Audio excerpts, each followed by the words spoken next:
ప్రేక్షక దేవుళ్లకు నమస్కారం. జీవితంలో మనం ఎన్నో పూజలు చేస్తుంటాం, ఎన్నో వ్రతాలు ఆచరిస్తుంటాం, గుడి మెట్లు అరిగేలా తిరుగుతుంటాం. కాని ఎక్కడో ఒక మూల మనకు తెలియని అసంతృప్తి మిగిలే ఉంటుంది. నేను ఇంత భక్తిగా ఉన్నాను కదా, మరి నాకెందుకు కష్టాలు వస్తున్నాయి? నేను కోరుకున్నది ఎందుకు జరగడం లేదు? నా పూజలో లోపముందా, లేక ఆ దేవుడికే నాపై దయలేదా అనే ప్రశ్నలు ప్రతి ఒక్కరి మనసును తొలిచేస్తుంటాయి. అసలు భగవంతుడు కోరుకునేది ఏమిటి?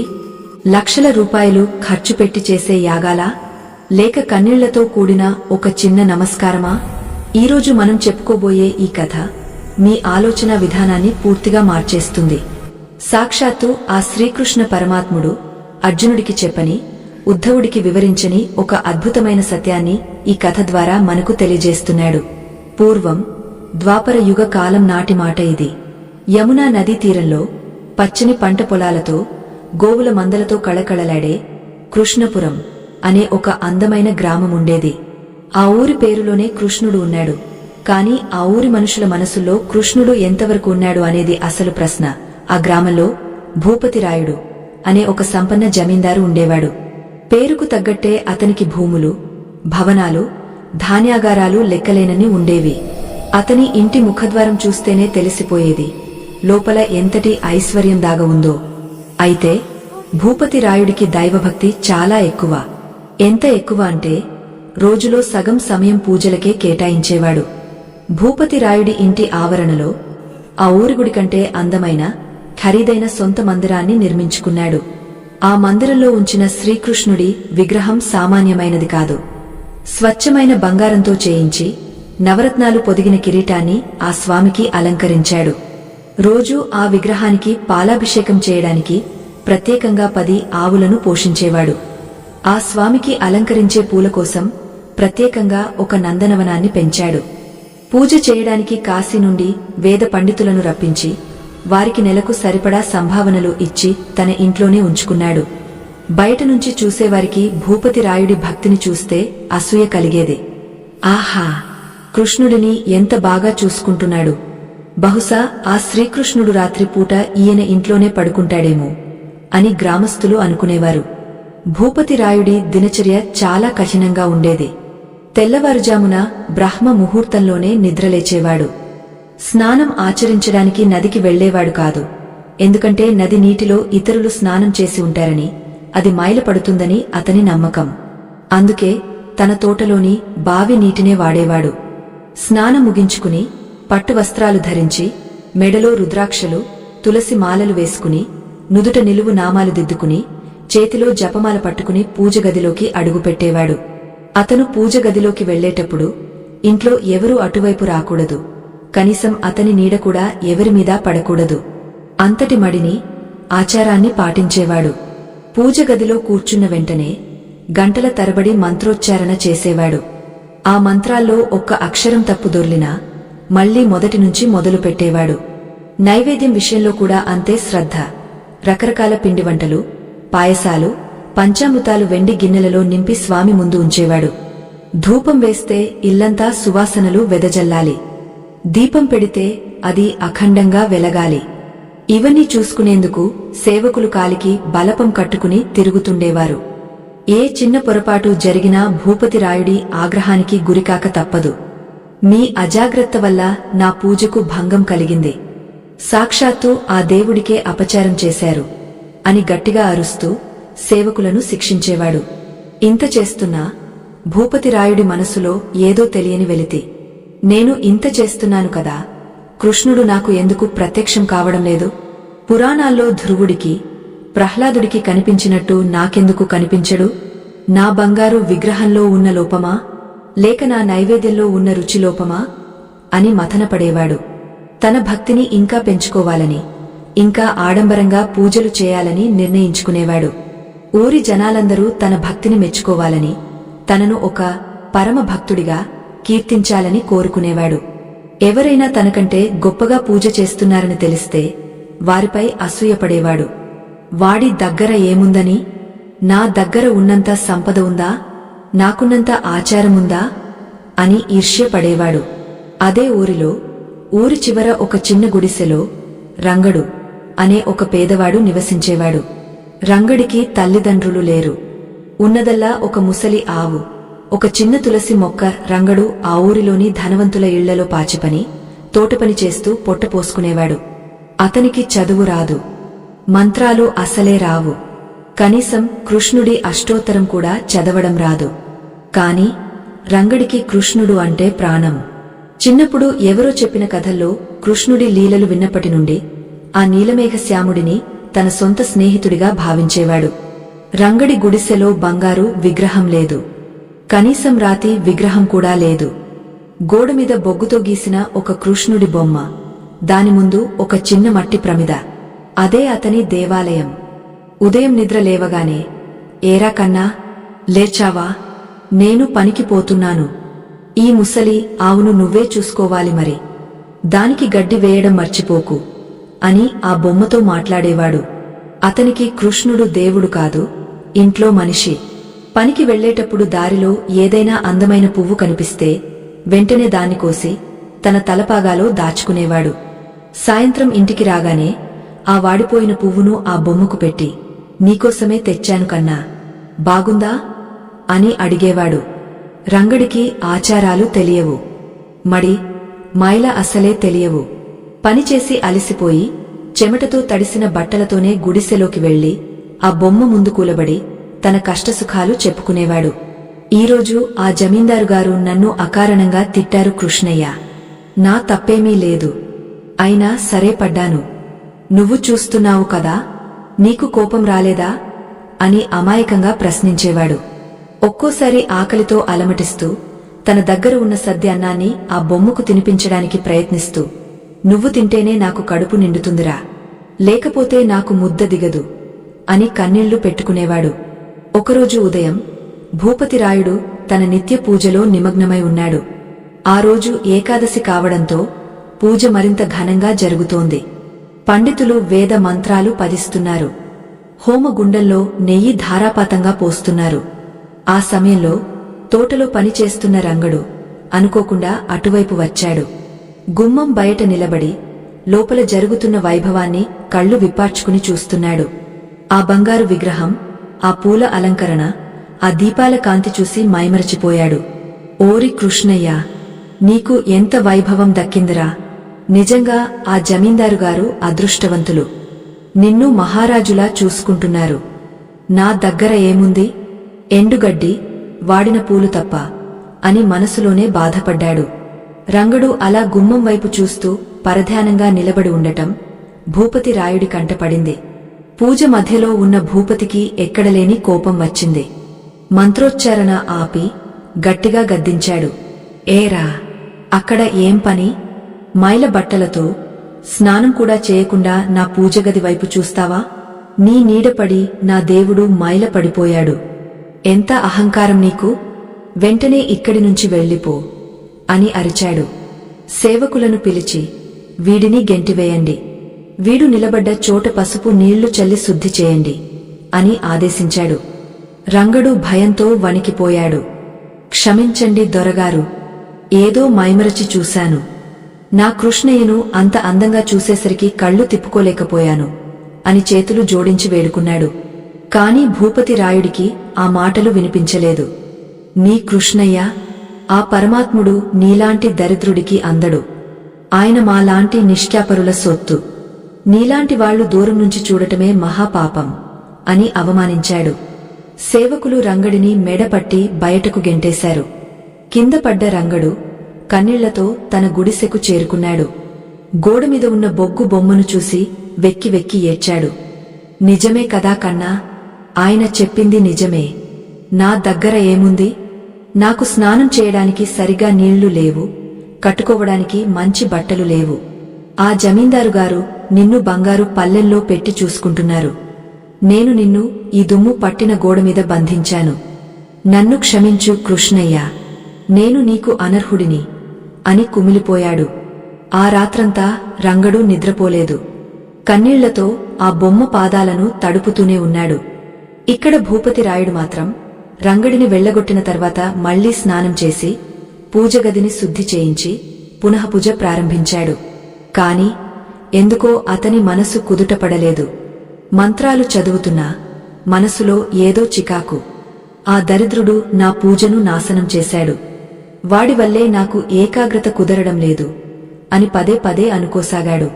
పూజ పూర్తయిన తర్వాత కూడా అతనికి తృప్తి కలగలేదు. రాత్రి పడుకున్నా నిద్ర పట్టలేదు. మరుసటి రోజు ఉదయం ఊరిలో ఒక వార్త దావానలంలా వ్యాపించింది. హిమాలయాల నుంచి ఒక గొప్ప యోగ పుంగవుడు, త్రికాలజ్ఞాని అయిన స్వామి ఆత్మానంద గారు ఆ గ్రామానికి వస్తున్నారని తెలిసింది. ఆయన సామాన్యమైన వ్యక్తి కాదు. సాక్షాత్తు కృష్ణుడితో మాట్లాడగల శక్తి ఉన్నవాడని, ఆయన ఎవరి ఇంటికి వెళ్తే వారికి మోక్షం లభిస్తుందని ప్రజలు చెప్పుకుంటున్నారు. ఆయన భిక్ష స్వీకరించడానికి కేవలం ఒక్క ఇంటికి మాత్రమే వెళ్తారట. అది కూడా ఎవరి ఇంట నిజమైన భక్తి ఉందో, ఎవరి ఇల్లు పవిత్రంగా ఉందో అక్కడికే వెళ్తారట.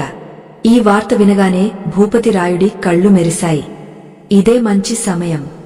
ఆ స్వామి ఆత్మానందగారు నా ఇంటికే రావాలి. ఈ ఊరిలో నా ఇంటికంటే పవిత్రమైన ఇల్లు ఏముంది? నాకంటే గొప్ప భక్తుడు ఎవరున్నారు? ఆయన నా ఇంటికి వచ్చి భిక్ష స్వీకరిస్తే నా కీర్తి దశదిశలా వ్యాపిస్తుంది. ఆ కృష్ణుడు కూడా నా భక్తిని మెచ్చుకున్నట్టే అని సంబరపడ్డాడు. వెంటనే తన సేవకులను పిలిచి ఇల్లంతా పన్నీటితో కడగమని, తోరణాలు కట్టమని, ఘనమైన ఏర్పాట్లు చేయమని ఆదేశించాడు. బంగారు పళ్లేలు, వెండి గ్లాసులు సిద్ధం చేయించాడు. స్వాగతం పలకడానికి మంగళ వాయిద్యాలను ఏర్పాటు చేశాడు. మరోవైపు ఈ వార్త రంగడికి కూడా తెలిసింది. అంతటి మహాత్ముడు మన ఊరికి వస్తున్నారా? ఆయన్ని దూరం నుంచైనా ఒక్కసారి చూస్తే చాలు, నా జన్మ ధన్యం అవుతుంది. కాని నాలాంటి పాపిని ఆయన దగ్గరకు రానిస్తారా? ఆ జమీందారు గారిలాగే ఆయన కూడా నన్ను చీ కొడతారేమో అని సంశయించాడు. అయినా సరే ఆశ చావలేదు. స్వామివారు ఊరి పొలిమేరల్లోకి రాగానే జనం తండోపతండాలుగా ఆయన్ని చూడటానికి వెళ్లారు. భూపతిరాయుడు తన పరివారంతో సహా పట్టు వస్త్రాలు ధరించి చేతిలో పూర్ణకుంభం పట్టుకుని స్వాగతం పలకడానికి ముందు వరుసలో నిలబడ్డాడు. ఆత్మానంద స్వామిగారు కాషాయ వస్త్రాలు ధరించి ముఖాన దివ్యమైన తేజస్సుతో చేతిలో కమండలం పట్టుకుని నడుచుకుంటూ వస్తున్నారు. ఆయన చూపుల్లో ఏదో తెలియని శాంతి ఉంది. భూపతిరాయుడు ఆయన పాదాలపై పడి, స్వామీ, నా గృహాన్ని పావనం చేయండి. మీకోసమే అన్ని ఏర్పాట్లు చేశాను. నా పూజా మందిరాన్ని చూడండి, మీ కళ్లే మిరుమిట్లు గొలుపుతాయి అని ఆహ్వానించాడు.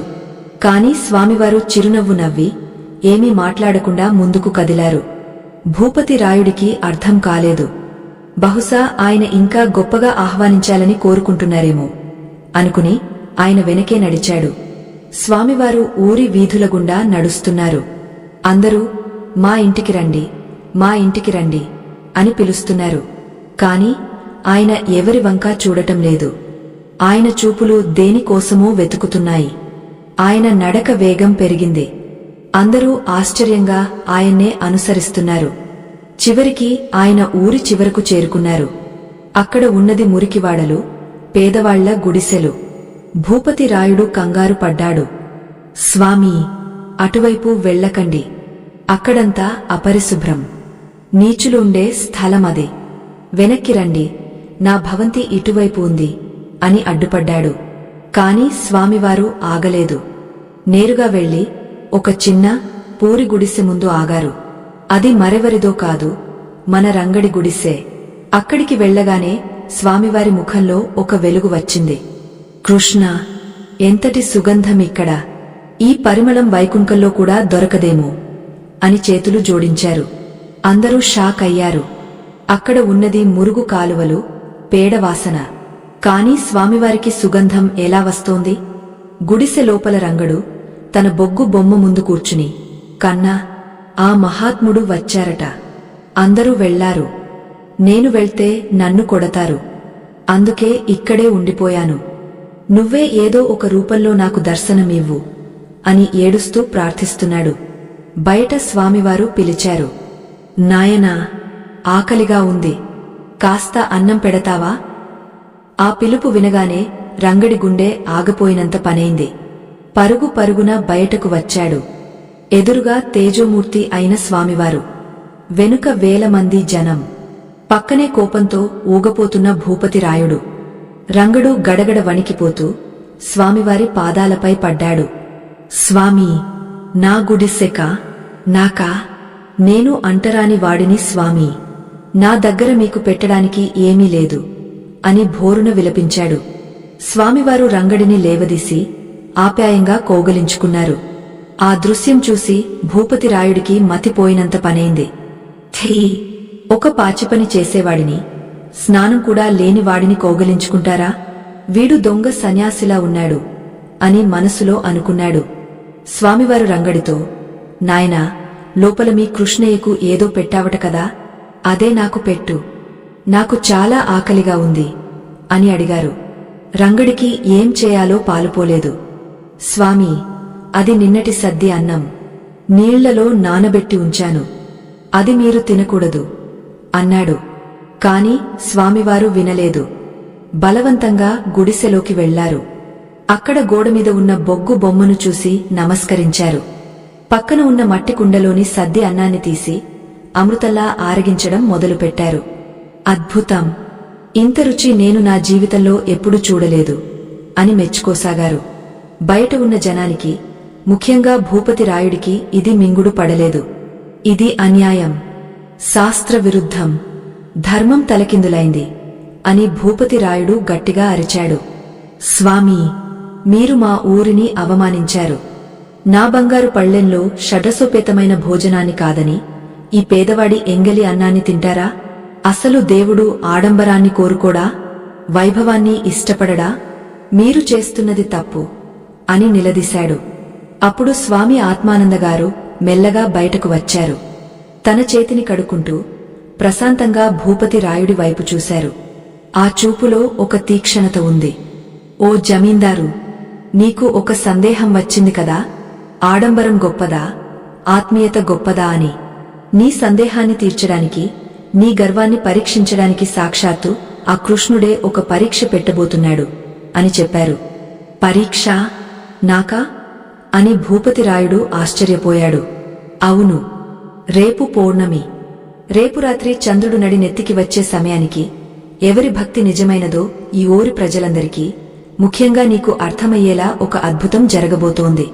నువ్వు సిద్ధమేనా అని స్వామివారు సవాలు విసిరారు. భూపతిరాయుడు అహంతో నవ్వాడు. సిద్ధమే. నా భక్తి గొప్పదో, ఈ చిల్లరవాడి భక్తి గొప్పదో తేల్చుకుందాం. ఏం చేయాలి నేను అని అడిగాడు. స్వామివారు ఒక చిన్న తులసి దళాన్ని, ఆకును తీసి చూపించారు. రేపు రాత్రి ఊరి మధ్యలో ఉన్న పెద్ద త్రాసులో ఒకవైపు ఈ తులసి దళాన్ని ఉంచుతాను. మరోవైపు మీ ఇద్దరిలో ఎవరు తమ భక్తితో ఆ త్రాసును సమానం చేయగలరో, లేదా ఆ తులసి దళం కంటే బరువుగా తూచగలరో వారే నిజమైన భక్తులు. మీరు తెచ్చే సంపదైనా సరే, కన్నీళ్లైనా సరే ఆ త్రాసులో వేయవచ్చు.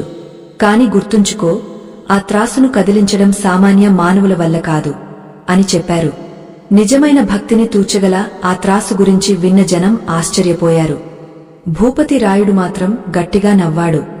ఒక చిన్న ఆకును తూచడానికి పెద్ద కష్టమా? నా దగ్గర ఉన్న నగలన్నీ వేస్తాను.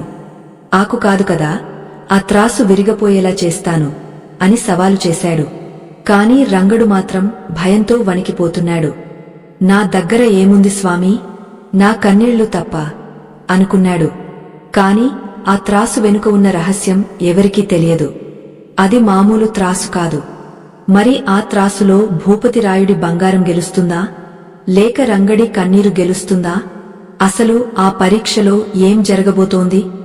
ఈ ఆసక్తికరమైన విషయాన్ని తెలుసుకోవడానికి ఇంకా ఎంతో కథ ఉంది. ఇంతటి గొప్ప విషయం నలుగురికి చేరాలంటే, మన సనాతన ధర్మంలోని గొప్పతనం అందరికీ తెలియాలంటే, దయచేసి ఈ వీడియోని లైక్ చేసి మన ఛానల్ని సబ్స్క్రైబ్ చేసుకోండి. మీ ప్రోత్సాహం మాకు ఎంతో బలం. ఆ రాత్రి ఊరంతా నిశ్శబ్దంగా ఉంది. కాని భూపతిరాయుడి ఇంట్లో మాత్రం హడావిడి మొదలైంది. రేపటి పరీక్ష కోసం అతను తన ఖజానా అంతా ఖాళీ చేయడానికి సిద్ధమయ్యాడు. కాని రంగడు మాత్రం తన గుడిసెలో ఒంటరిగా కూర్చుని ఆ బొగ్గు బొమ్మ వైపు చూస్తూ, కన్నా, రేపు నన్ను అందరి ముందు నవ్వులపాలు చేయకురా. ఆ స్వామివారు నాపై నమ్మకంతో పందెం కాశారు. వారి మాట నిలబెట్టు అని వేడుకుంటున్నాడు. సరిగ్గా అర్ధరాత్రి సమయం. రంగడి గుడిసెలో ఒక వింత సంఘటన జరిగింది. ఆ బొగ్గు బొమ్మ కళ్ల నుంచి నిజంగానే నీరు కారడం రంగడు గమనించాడు. అది చూసి అతను భయపడ్డాడా, ఆనందించాడా? అసలు ఆ బొమ్మ ఎందుకు ఏడుస్తోంది?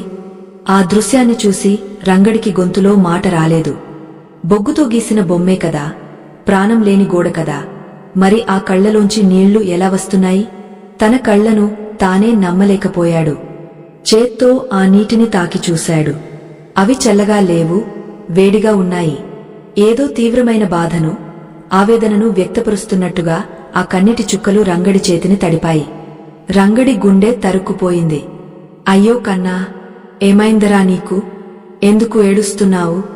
రేపు జరగబోయే పరీక్ష గురించి భయపడుతున్నావా? లేక నాలాంటి పేదవాడి చేతిలో ఓడిపోతావని బాధపడుతున్నావా అని కంగారుగా అడిగాడు. తన చిరిగిపోయిన తువ్వాలుతో ఆ బొమ్మ కళ్లను తుడవడానికి ప్రయత్నించాడు. కాని అతను తుడుస్తున్న కొద్దీ నీరు ఉబికి వస్తూనే ఉంది. ఆ ధార ఆగడం లేదు. రంగడికి ఏం చేయాలో పాలుపోలేదు. అది ఆనందబాష్పాలో, విషాదబాష్పాలో అర్థం కావడం లేదు. ఒకవేళ నా భక్తిలో లోపముందా? ఆ జమీందారుగారు చెప్పినట్టు నేను నిన్ను తాకి మాయల చేశానా? అందుకే ఏడుస్తున్నావా అని పదే పదే ప్రశ్నించుకున్నాడు. ఆ రాత్రంతా రంగడు ఆ బొమ్మ పక్కనే కూర్చుని, నువ్వు ఏడవకు స్వామీ, నీ కన్నీళ్లు నేను చూడలేను. రేపు ఆ పందెంలో నేను ఓడిపోయినా పర్వాలేదు, అందరి ముందు అవమానపడినా పర్వాలేదు, కాని నీ కళ్లలో నీళ్లు రాకూడదు అని బతిమాలుకుంటూనే ఉన్నాడు. ఆ అమాయక భక్తుడి ఆవేదన ఆ 4 గోడల మధ్యే ఉండిపోయింది. బయట ప్రపంచానికి ఆ అద్భుతం గురించి తెలియదు. రంగడి ప్రేమ ఎంత స్వచ్ఛమైనదంటే తన గెలుపు కంటే తన కృష్ణయ్య సంతోషమే ముఖ్యమని భావించాడు. మరోవైపు భూపతిరాయుడి భవంతిలో వాతావరణం దీనికి పూర్తి భిన్నంగా ఉంది. అక్కడ నిశ్శబ్దం లేదు, నిద్రలేదు. కేవలం నాణేల శబ్దాలు, ఆభరణాల గలగలలు మాత్రమే వినిపిస్తున్నాయి. భూపతిరాయుడు తన ముఖ్య గుమస్తాలను, సేవకులను నిద్రలేపి ఖజానా గదిని తెరిపించాడు. తరతరాలుగా కూడబెట్టిన సంపదను బయటకు తీయేస్తున్నాడు. ఓరే, ఆ పాత ఇనపెట్టెలో ఉన్న ముత్యాల హారాలు కూడా తీయండి. నా తాతగారు సంపాదించిన వజ్రాల కెరీటం కూడా తీసుకురండి. రేపు ఆ సన్యాసి నోరు మూతపడాలి, ఆ రంగడికి మతిపోవాలి అని ఆజ్ఞలు జారీ చేస్తున్నాడు. భూపతిరాయుడి భార్య నిద్రకళ్లతో వచ్చి, ఏమండీ, దేవుడితో పందెమేంటి? ఇది అరిష్టం కదా. ఆ స్వామివారు సామాన్యులు కాదనిపిస్తోంది. మనకున్నదంతా ఇలా పందెం కాస్తే రేపు మన పరిస్థితి ఏంటి అని వారించడానికి ప్రయత్నించింది. కాని అహంకారంతో కళ్ళు మూసుకుపోయిన భూపతికి ఆ మాటలు రుచించలేదు. నువ్వేమీ మాట్లాడకు, ఇది నా ఆత్మగౌరవానికి సంబంధించిన విషయం. ఆ బిచ్చగాడు నాకంటే గొప్ప భక్తుడా? వాడి భక్తి గొప్పదో, నా శక్తి గొప్పదో రేపు తేలిపోవాలి. నా దగ్గర ఉన్న బంగారంతో ఆ త్రాసును కాదు కదా, ఆ సన్యాసిని కూడా తూచగలను అని గర్వంగా పలికాడు. రాత్రంతా మూటలు కడుతూనే ఉన్నారు. ఎడ్ల బండ్ల మీద బరువులు ఎక్కిస్తూనే ఉన్నారు. భూపతి రాయుడికి నిద్ర పట్టడం లేదు. రేపు ఉదయం తాను గెలిచిన తర్వాత ఆ స్వామి ఆత్మానంద తన కాళ్ల మీద పడి క్షమాపణ అడగాలని, ఊరి జనం తనను జయజయధ్వానాలతో కీర్తించాలని పగటికలలు కంటున్నాడు. ఒక చిన్న తులసి ఆకు, హా, ఎంత అవివేకం! దాని బరువు ఎంత? గాలికి ఎగిరిపోయే ఆకుతో కొండంత బంగారాన్ని జీకొట్టాలనుకుంటున్నాడు ఆ సన్యాసి అని మనసులో నవ్వుకున్నాడు. తెల్లవారింది. సూర్యోదయం కాకముందే ఊరంతా మేల్కొంది. కృష్ణపురం చరిత్రలో ఎన్నడూ జరగని వింతను చూడటానికి జనం తండోపతండాలుగా ఊరి మధ్యలో ఉన్న రచ్చబండ దగ్గరకు చేరుకున్నారు. అక్కడ ఒక భారీ వేదిక సిద్ధం చేశారు. ఆ వేదిక మధ్యలో ఒక వింతైన త్రాసును అమర్చారు. ఆ త్రాసును చూస్తేనే ఒళ్ళు గగుర్పొడుస్తోంది. అది సాధారణమైన ఇనుముతోనో కంచుతోనో చేసినది కాదు. అది పంచలోహాలతో చేయబడి దాని అంచుల చుట్టూ నాగుపాము ఆకారాలు చెక్కబడి ఉన్నాయి. ఆ త్రాసుదండం మధ్యలో ఒక చిన్న చక్రముంది. అది సూర్యకాంతికి మెరుస్తూ కళ్ళు చెదిరేలా ఉంది. స్వామి ఆత్మానందగారు ఆ త్రాసు పక్కనే కళ్ళు మూసుకుని ధ్యానంలో కూర్చున్నారు. ఆ త్రాసును స్వామివారు ఎక్కడి నుంచి తెప్పించారో, రాత్రికి రాత్రే అది అక్కడ ఎలా వెలిసిందో ఎవరికీ అర్థం కాలేదు. గ్రామస్తులు గుసగుసలాడుకుంటున్నారు. ఇది మామూలు త్రాసు కాదంట, ధర్మదేవత వాడే త్రాసు అంట, ఇందులో అబద్ధం చెల్లదంట అని ఒకరంటే, కాదు కాదు, ఇది కృష్ణుడు ద్వారకలో సత్యభామ గర్వాన్ని అణచడానికి వాడిన త్రాసేమో అని మరొకరు అంటున్నారు. ఉత్కంఠ తారస్థాయికి చేరుకుంది. అందరి చూపులు ఒకవైపు స్వామివారి మీద, మరోవైపు ఊరి చివర నుంచి రాబోయే రంగడి మీద, ఇంకోవైపు భవంతి నుంచి రాబోయే భూపతి రాయుడి మీద ఉన్నాయి. కొద్దిసేపటికి మంగళ వాయిద్యాలు మోగాయి. భూపతి రాయుడవారికి జాయ్, దానకన్నా భక్త శిఖామణి భూపతి రాయుడవారికి జాయ్ అనే నినాదాలతో భూపతి రాయుడు ఊరేగింపుగా వచ్చాడు. ఆయన వెనుక 10 ఎడ్ల బండ్లు నిండా ధనరాశులు ఉన్నాయి. బంగారు బిస్కెట్లు, వెండి పళ్లేలు, నవరత్నాలు పొదిగిన ఆభరణాలు, పట్టు వస్త్రాలు. ఒకటేమిటి, కుబేరుడి ఖజానా తరలివచ్చినట్టు ఉంది. భూపతి రాయుడు వేదిక మీదకు ఎక్కి స్వామివారికి నమస్కరించకుండానే గర్వంగా జనాల వైపు చూసి చేతులు ఊపాడు. చూశారా నా భక్తి ప్రతాపం, ఈ రోజుతో మీ అందరికీ కనువిప్పు కలగాలి అన్నట్టుగా ఉంది ఆయన చూపు. మరోవైపు జనాల సందుల్లోంచి నెమ్మదిగా తలదించుకుని రంగడు వచ్చాడు. అతని చేతిలో ఏమీ లేదు, కనీసం పూజ బుట్ట కూడా లేదు. చిరిగిపోయిన బట్టలతో, జుట్టు రేగపోయి, కళ్ల నిండా నిన్నటి కన్నీటి చారలతో చాలా దీనంగా ఉన్నాడు. జనం అతన్ని చూసి జాలిపడ్డారు. పాపం రంగడు ఈ పోటీలో బలిపశువు అయ్యాడు. ఈయనెక్కడా, ఆ జమీందారు ఎక్కడా? అనవసరంగా స్వామివారు ఇతన్ని ఇరికించారు అని సానుభూతి చూపించారు. రంగడు నేరుగా వెళ్లి స్వామివారి పాదాలకు నమస్కరించి ఒక మూల నిలబడ్డాడు. స్వామి ఆత్మానందగారు కళ్ళు తెరిచారు. ఆయన ముఖంలో ప్రశాంతత చెక్కు చెదరలేదు. లేచి నిలబడి సూర్యుడికి నమస్కరించి తన కమండలంలోని నీటిని ఆ త్రాసుమీద చల్లారు. ఓ గ్రామస్తులారా, ఈనాడు జరగబోయేది కేవలం 2 వ్యక్తుల మధ్య పోటీ కాదు. ఇది పదార్థానికి, పరమార్థానికి మధ్య జరుగుతున్న యుద్ధం. ఇది అహంకారానికి, ఆత్మసమర్పణకు మధ్య జరుగుతున్న పరీక్ష. దీనిని కళ్లతో కాదు, మనసుతో చూడండి అని గంభీరంగా పలికారు. స్వామివారు తన జేబులోంచి ఒక చిన్న పచ్చని తులసి దళాన్ని తీశారు.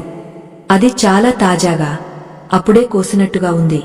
ఆ తులసి ఆకును చూపిస్తూ, కృష్ణుడికి అత్యంత ప్రీతిపాతమైనది ఈ తులసి. దీని బరువు ఎంతో భౌతికంగా చూస్తే శూన్యం, కాని భక్తితో చూస్తే అనంతం. ఇప్పుడు నేను ఈ తులసి దళాన్ని త్రాసులోని కుడివైపు పళ్ళెంలో ఉంచుతున్నాను అని చెప్పారు.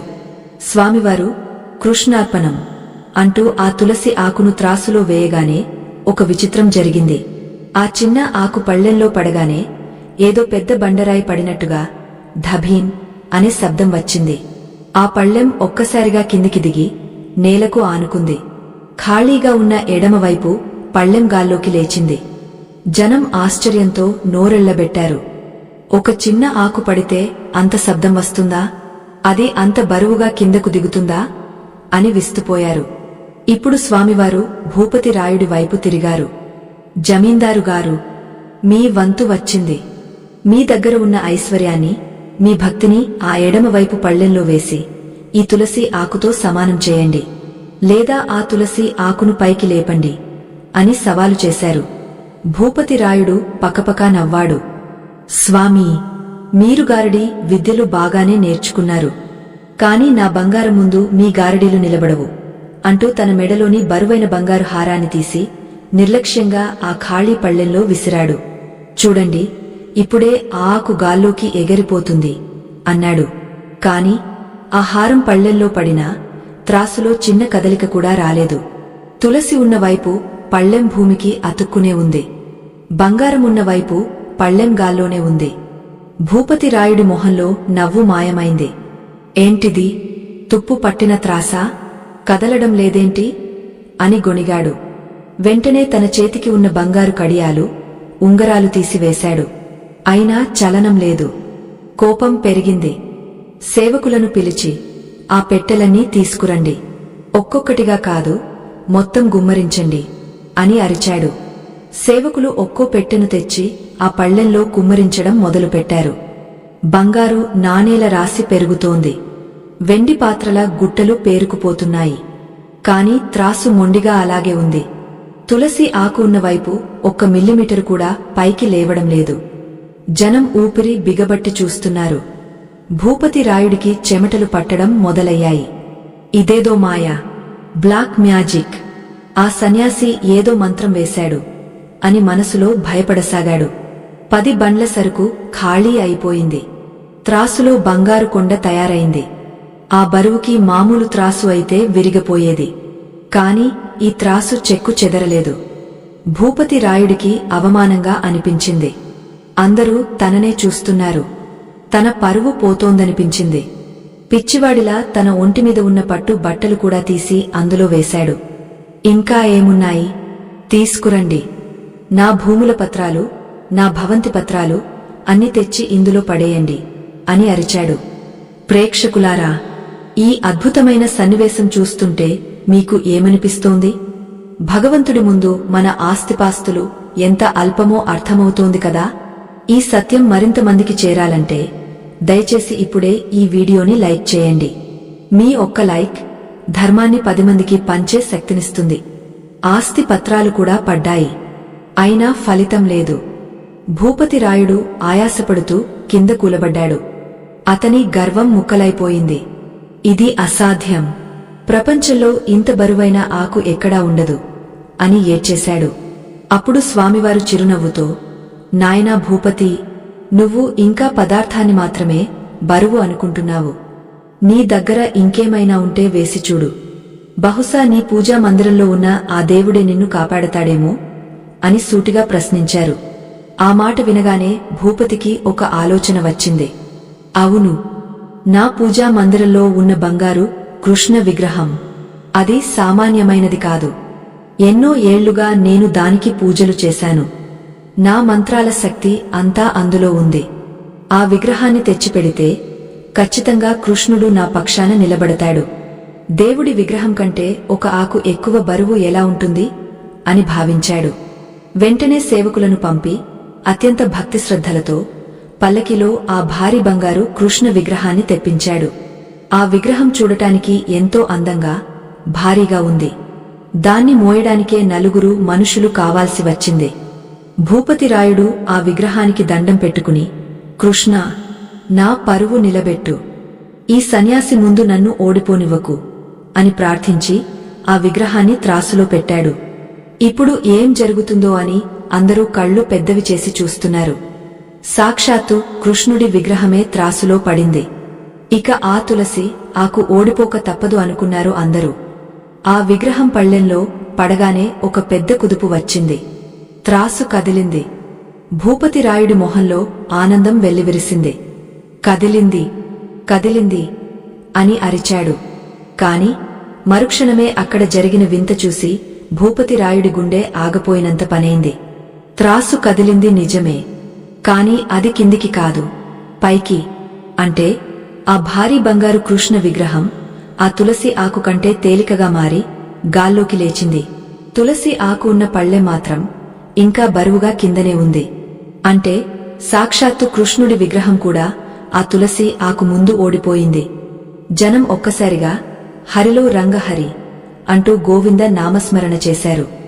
భూపతి రాయుడు మాత్రం విగ్రహం వైపు చూస్తూ నిశ్చేష్టుడైపోయాడు. నా దేవుడు, నా దేవుడు కూడా ఆకు ముందు ఓడిపోయాడా? అసలు ఆ ఆకులో ఏముంది? అందులో దాగ ఉన్న శక్తి ఏంటి అని పిచ్చివాడిలా జుట్టు పీక్కున్నాడు. అప్పుడు స్వామి ఆత్మానందగారు గంభీరంగా ఇలా అన్నారు. భూపతి, ఆశ్చర్యపోకు. నువ్వు పెట్టిన విగ్రహంలో బంగారముంది, కాని భగవంతుడు లేడు. నువ్వు పెట్టిన ధనంలో బరువు ఉంది, కాని భక్తి లేదు. అహంకారంతో, మమకారంతో నువ్వు ఎంత బరువు వేసినా అది ఆ పరమాత్ముడికి గడ్డిపోచతో సమానం. ఆయన కోరుకునేది వస్తువు కాదు, భావం. నువ్వు చేసిన పూజలని వ్యాపారంలా చేశావు తప్ప ప్రేమతో చేయలేదు. అందుకే నీ దేవుడు తేలికపోయాడు. స్వామివారి మాటలు భూపతి రాయుడి గుండెల్లో బాకుల్లా దిగాయి. అతను ఓడిపోయాడు. పూర్తిగా, ఘోరంగా ఓడిపోయాడు. తలదించుకుని కన్నీళ్లతో పక్కకు జరిగిపోయాడు. ఇప్పుడు వేదిక అంతా ఖాళీ అయ్యింది. కేవలం ఒకవైపు తులసి ఆకు ఉన్న పళ్ళెం కిందకు వాలి ఉంది. మరోవైపు ఆకాశాన్ని తాకుతున్న బంగారు రాసులు కృష్ణుడి విగ్రహంగాల్లో తేలుతున్నాయి. స్వామివారు రంగడి వైపు తిరిగారు. రంగా, ఇప్పుడు నీ వంతు. రా, ముందుకు రా అని పిలిచారు. రంగడు భయపడుతూనే కాళ్లు వణుకుతుండగా ముందుకు అడుగు వేశాడు.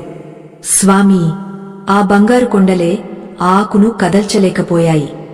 నా దగ్గర ఏముంది స్వామీ, నేను ఏం వేయాలి అని అమాయకంగా అడిగాడు. స్వామివారు చిరునవ్వుతో, నీ దగ్గర ఉన్నది ప్రపంచంలో ఎవరి దగ్గరా లేదు రంగా. నీ గుండె లోతుల్లో దాచుకున్నది ఏదో బయటకు తీయి. నీ కృష్ణయ్యకు నువ్వు రోజు ఏమి ఇస్తావో అదే ఇవ్వు అన్నారు. రంగడికి నిన్న రాత్రి జరిగిన సంఘటన గుర్తుకు వచ్చింది. తన బొమ్మ కన్నీళ్లు గుర్తుకు వచ్చాయి. తన జేబులో చేయి పెట్టాడు. అక్కడ వాడిపోయిన, నలిగిపోయిన ఒక చిన్న వస్తువు తగిలింది. దాన్ని బయటకు తీశాడు.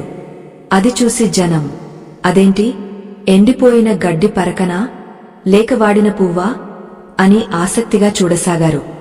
రంగడు ఆ వస్తువును చేతిలో పట్టుకుని కన్నీళ్లతో త్రాసు దగ్గరకు నడిచాడు. అసలు రంగడి చేతిలో ఉన్నది ఏమిటి? ఆ వాడిపోయిన వస్తువులో అంత శక్తి ఉందా? బంగారు విగ్రహాన్నే ఓడించిన ఆ తులసి ఆకును రంగడి చేతిలోని ఆ చిన్న వస్తువు గెలవగలదా? రంగడి చేతిలో ఉన్న ఆ వస్తువును చూసి అక్కడున్న వారందరూ ఒక్క క్షణం నిశ్శబ్దమైపోయారు. అది ఖరీదైన రత్నం కాదు, బంగారు నాణెం అంతకన్నా కాదు. అది కేవలం ఒక వాడిపోయిన, ఎండిపోయిన తంగేడు పువ్వు. నిన్న సాయంత్రం పని నుండి వచ్చేటప్పుడు దారి పక్కన కోసి, రాత్రంతా తన కృష్ణయ్య పాదాల దగ్గర ఉంచి తన కన్నీళ్లతో తడిపిన పువ్వు అది. దాని రేకులు ముడుచుకుపోయి ఉన్నాయి. చూడటానికి ఎందుకు పనికిరాని చెత్తలా కనిపిస్తోంది. భూపతిరాయుడు ఆ పువ్వును చూసి విరక్తిగా ముఖం పెట్టాడు. పిచ్చివాడు, కొండంత బంగారమే ఆ త్రాసును కదల్చలేకపోయింది. ఈ ఎండుగడ్డి పరకలాంటి పువ్వు ఏం చేస్తుంది? ఇది ఆ దేవుడిని అవమానించడమే అవుతుంది అని పక్కన ఉన్నవారితో గొణిగాడు. కాని రంగడికి మాత్రం అవేమీ వినిపించడం లేదు. అతని ప్రపంచం వేరు. అతని దృష్టి అంతా ఆ త్రాసు మీదే ఉంది. రంగడు ఆ త్రాసు దగ్గరకు వచ్చి కళ్ళు మూసుకుని తన మనసులోని కృష్ణుడిని తలుచుకున్నాడు. కన్నా, ఈ లోకానికి నువ్వు దేవుడివి కావచ్చు, కాని నాకు మాత్రం నువ్వు నా ఇంటి మనిషివి, నా ఆకలివి, నా ఆవేదనవి, నా తోడువి, నా నీడవి నువ్వే. నా దగ్గర బంగారం లేదు, వెండి లేదు, ఈ లోకం విలువ కట్టే సంపదలేవి నా దగ్గర లేవు. నా దగ్గర ఉన్నదల్లా ఈ చిన్న పువ్వు, దాని వెనుక ఉన్న నా ప్రాణం. ఒకవేళ నువ్వు సంపదకే లొంగేవాడివైతే ఈ పువ్వును తిరస్కరించు, కాని నువ్వు ప్రేమకు లొంగేవాడివైతే ఈ పేదవాడి కానుకను స్వీకరించు అని మనసులోనే ఆర్తిగా వేడుకున్నాడు. అతని కళ్ల నుండి జాలువారిన 2 కన్నీటి చుక్కలు ఆ వాడిపోయిన పువ్వు మీద పడ్డాయి. ఆ పువ్వును అత్యంత భక్తితో 2 చేతులతో పట్టుకుని బంగారు రాసులు ఖాళీ చేసిన ఆ పళ్ళెంలో ఉంచాడు. కృష్ణార్పణం అనే మాట అతని గొంతులోంచి జీరగా వచ్చింది. ఆ పువ్వు పళ్ళెంలో పడగానే అక్కడున్న గాలిలో ఒక మార్పు వచ్చింది. అంతవరకు నిశ్చలంగా ఉన్న చెట్ల ఆకులు ఒక్కసారిగా ఊగాయి. ఆకాశంలో మబ్బులు కమ్మి సన్నని చినుకులు పడటం మొదలైంది. అందరూ ఆ త్రాసు వైపే చూస్తున్నారు. ఆ పువ్వు పళ్ళెంలో పడిన మరుక్షణమే ఒక అద్భుతం జరిగింది. అంతటి బంగారు విగ్రహాన్ని, కొండంత ఐశ్వర్యాన్ని మోసినా కదలని ఆ త్రాసు పళ్ళెం ఈ చిన్న పువ్వు పడగానే ధభీం అంటూ వేగంగా కిందకు దిగింది. అదే సమయంలో ఎదురుగా ఉన్న తులసి ఆకు ఉన్న పళ్ళెం గాల్లోకి లేచింది. ఇది మామూలుగా జరగలేదు. ఎంత వేగంగా జరిగిందంటే ఆ త్రాసు చుట్టూ ఉన్న దుమ్ము ఒక్కసారిగా పైకి లేచింది. రంగడి పువ్వు బరువుకి సాక్షాత్తు ఆ తులసి దళం కూడా తల వంచి పైకి లేచింది. అక్కడున్న వేల మంది జనం ఒక్కసారిగా జై శ్రీకృష్ణ, గోవిందా గోవిందా అంటూ గట్టిగా నినాదాలు చేశారు. ఆ శబ్దం ఆకాశాన్ని తాకింది. భూపతి రాయుడికి కాళ్ల కింద భూమి కంపించినట్లయింది. ఇది ఎలా సాధ్యం? ఒక ఎండు పువ్వు టన్నుల కొద్దీ బంగారం కంటే బరువు ఎలా ఉంటుంది? సైన్స్కు, శాస్త్రానికి అందని వింత ఇది అని నోరు వెళ్లబెట్టాడు. స్వామి ఆత్మానందగారు పకపకా నవ్వారు. ఆ నవ్వులో వెటకారం లేదు, ఒక పరమానందముంది. ఆయన రంగడి దగ్గరకు వెళ్లి అతన్ని గాజంగా కోగలించుకున్నారు. చూసారా గ్రామస్తులారా, ఇది నిజమైన భక్తి అంటే, ఇది దేవుడు కోరుకునే ఐశ్వర్యం అంటే. రంగడు ఆ త్రాసులో వేసింది కేవలం పువ్వును మాత్రమే కాదు, ఆ పువ్వు రూపంలో తన అహాన్ని, తన మనసును, తన సర్వస్వాన్ని కృష్ణుడికి అర్పించాడు. భగవంతుడికి పదార్థం ముఖ్యం కాదు, ఆ పదార్థం వెనుక ఉన్న భావం ముఖ్యం అని వివరించారు. భూపతి రాయుడు సిగ్గుతో తలదించుకున్నాడు. అతని అహంకారం ముక్కలైపోయింది. ఆడంబరంగా చేసిన పూజలు, ఖరీదైన నైవేద్యాలు, బంగారు విగ్రహాలు ఇవేవి దేవుడిని బంధించలేవని, కేవలం స్వచ్ఛమైన ప్రేమ మాత్రమే దేవుడిని కట్టిపడేస్తుందని అతనికి ప్రత్యక్షంగా రుజువైంది. అతను మెల్లగా నడుచుకుంటూ వచ్చి రంగడి కాళ్లమీద పడ్డాడు. నన్ను క్షమించు రంగా, నేను గుడ్డివాడిని, కళ్ళుండి కూడా చూడలేని అంధుడిని. నువ్వు పేదవాడివి కాదు, ఊరిలో అందరికంటే పెద్ద ధనవంతుడివి నువ్వే. నీ భక్తి ముందు నా ఆస్తి గడ్డిపోచతో సమానం అని కన్నీరు మున్నీరుగా విలపించాడు. రంగడు కంగారుగా వెనక్కి తగ్గాడు. అయ్యో దొరగారు, లేవండి, మీరు పెద్దవారు, నా కాళ్లమీద పడకూడదు అని భూపతిని లేవదీశాడు. ఆ దృశ్యం చూసి ఊరి ప్రజల కళ్ళు చెమ్మగిల్లాయి. ఒక జమీందారు తన పనివాడి కాళ్లమీద పడటమనేది ఆ కాలంలో ఊహించలేని విషయం. కాని భక్తి ఆ అంతరాలన్నింటినీ చెరిపివేసింది. అప్పుడు స్వామివారు భూపతి రాయుడితో, భూపతి, నీకు బుద్ధి వచ్చింది, సంతోషం. కాని అసలైన అద్భుతం ఇక్కడ జరగలేదు. అసలైన కృష్ణుడు ఈ త్రాసులో లేడు, నీ ఇంట్లోని మందిరంలోనూ లేడు. అసలైన కృష్ణుడు ఎక్కడ ఉన్నాడో తెలుసా అని అడిగారు. భూపతి అర్థం కానట్టు చూశాడు. ఎక్కడ స్వామీ? పదండి, అందరూ రంగడి గుడిసెకు వెళ్దాం. అక్కడ గోడమీద ఉన్న ఆ బొగ్గు బొమ్మను చూడాలి. నిన్న రాత్రి రంగడు ఏడుస్తుంటే ఆ బొమ్మ కూడా ఏడ్చిందని నాకు తెలిసింది. అది నిజమో కాదో ఇప్పుడు అందరూ కళ్ళారా చూడాలి అని స్వామివారు ఆదేశించారు. జనం మొత్తం ప్రవాహంలా రంగడి గుడిసె వైపు కదిలారు. భూపతి రాయుడు, రంగడు స్వామివారు ముందు నడుస్తున్నారు. గుడిసె దగ్గరకు వెళ్లేసరికి అక్కడ ఒక దివ్యమైన సుగంధం వెదజల్లుతోంది.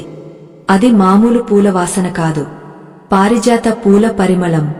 ఆ పరిమళం ఎంత ఘాటుగా ఉందంటే అందరూ మైమరచిపోయారు. మిత్రులారా, చూశారుగా, భగవంతుడు భావప్రియుడు తప్ప బాహ్యప్రియుడు కాదు. మన మనసు స్వచ్ఛంగా ఉంటే ఆయన మన వెంటే ఉంటాడు. ఈ అద్భుతమైన కథను మీ స్నేహితులకు, కుటుంబ సభ్యులకు షేర్ చేసి వారిలో కూడా భక్తిభావాన్ని నింపండి. మన సనాతన ధర్మం గొప్పతనం అందరికీ తెలియజేయండి. స్వామివారు గుడిసె తలుపును మెల్లగా తెరిచారు. లోపల చీకటిగా ఉంది. కాని ఆ గోడ వైపు చూడగానే అందరూ ఆశ్చర్యంతో స్తంభించిపోయారు. అక్కడ గోడమీద బొగ్గుతో గీసిన కృష్ణుడి బొమ్మ లేదు. దానికి బదులుగా ఆ గోడ నుండి ఒక అద్భుతమైన కాంతి పుట్టుకొస్తోంది. ఆ కాంతి మధ్యలో సాక్షాత్తు నీలమేఘశ్యాముడి రూపం సజీవంగా కనిపిస్తోంది. అది విగ్రహం కాదు, చిత్రం కాదు, నిజంగా కృష్ణుడే అక్కడ నిలబడినట్టు ఉంది. ఆయన కళ్లలో కరుణ, పెదవుల మీద చిరునవ్వు, తలమీద నెమలి పింఛం. ఎంత అందంగా ఉన్నాడంటే ఆ అందాన్ని వర్ణించడానికి 1000 కళ్ళు కూడా చాలవు. ఆ రూపం చూసి రంగడు కృష్ణ అంటూ స్పృహ తప్పి కింద పడిపోయాడు. భూపతి రాయుడు చేతులు జోడించి, హే పరమాత్మా, నా జన్మ ధన్యమైంది, నా అజ్ఞానాన్ని పోగొట్టడానికే ఇంత లీల చేశావా అని స్తుతించసాగాడు. అయితే అసలు ట్విస్ట్ ఇక్కడే ఉంది. ఆ తేజోమయమైన రూపం నుండి ఒక గంభీరమైన గొంతు వినిపించింది. భూపతి, రంగా, మీ ఇద్దరి భక్తిని నేను మెచ్చాను.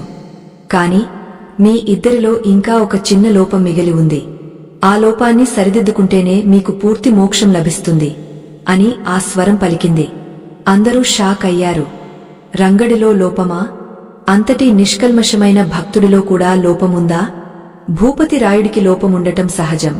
కాని రంగడి భక్తిని మెచ్చి గెలిపించిన దేవుడే ఇప్పుడు అతనిలో లోపముందని ఎందుకు చెబుతున్నాడు?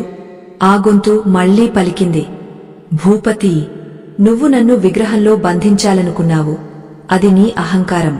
రంగా, నువ్వు నన్ను కేవలం నీ స్నేహితుడిగా, నీ గుడిసెలో మాత్రమే ఉండాలని కోరుకున్నావు.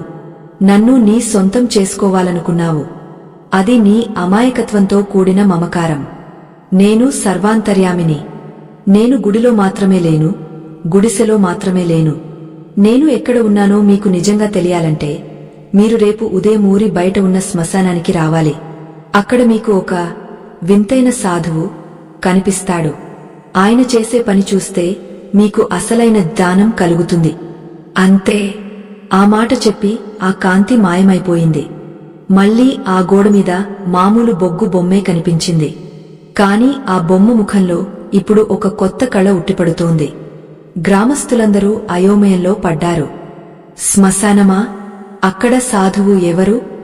దేవుడు గుడిని, గుడిసెను కాదని శ్మశానానికి ఎందుకు రమ్మంటున్నాడు? అక్కడ ఏం చూపించబోతున్నాడు? అనే ప్రశ్నలు అందరినీ తొలుస్తున్నాయి. స్వామి ఆత్మానందగారు మాత్రం చిరునవ్వు నవ్వుతూ, కృష్ణలీలలు ఎవరికి అర్థమవుతాయి? ఆయన ఏదో గొప్ప పాయం నేర్పించడానికే ఈ నాటకం ఆడుతున్నాడు. పదండి, రేపు ఉదయం శ్మశానానికి వెళ్దాం అన్నారు. ఆ రాత్రి ఎవరికీ నిద్ర పట్టలేదు. భూపతిరాయుడు తన భవంతిని వదిలేసి నేలమీద పడుకున్నాడు. రంగడు తన గుడిసెలో ఆలోచనలో పడ్డాడు. నాలో మమకారముందా? కృష్ణయ్యను నా సొంతం అనుకోవడం తప్ప అని మథనపడసాగాడు. మరుసటి రోజు ఉదయం ఆకాశం ఎర్రగా మారింది. గాలిలో ఏదో తెలియని నిశ్శబ్దం. ఊరి జనమంతా భయపడుతూనే శ్మశానానికి బయలుదేరారు. అక్కడ కనిపించిన దృశ్యం చూసి అందరూ గడ్డకట్టుకుపోయారు. శ్మశానం మధ్యలో కాలిపోతున్న చితి మంటల పక్కన ఒక వ్యక్తి కూర్చుని ఉన్నాడు. అతని శరీరం నిండా బూడిద పూసుకుని ఉంది. జుట్టు జడలు కట్టి ఉంది.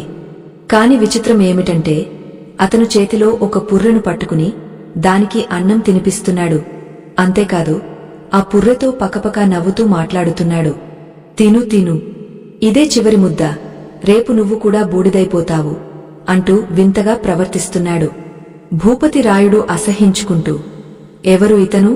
పిచ్చివాడా లేక రాక్షసుడా?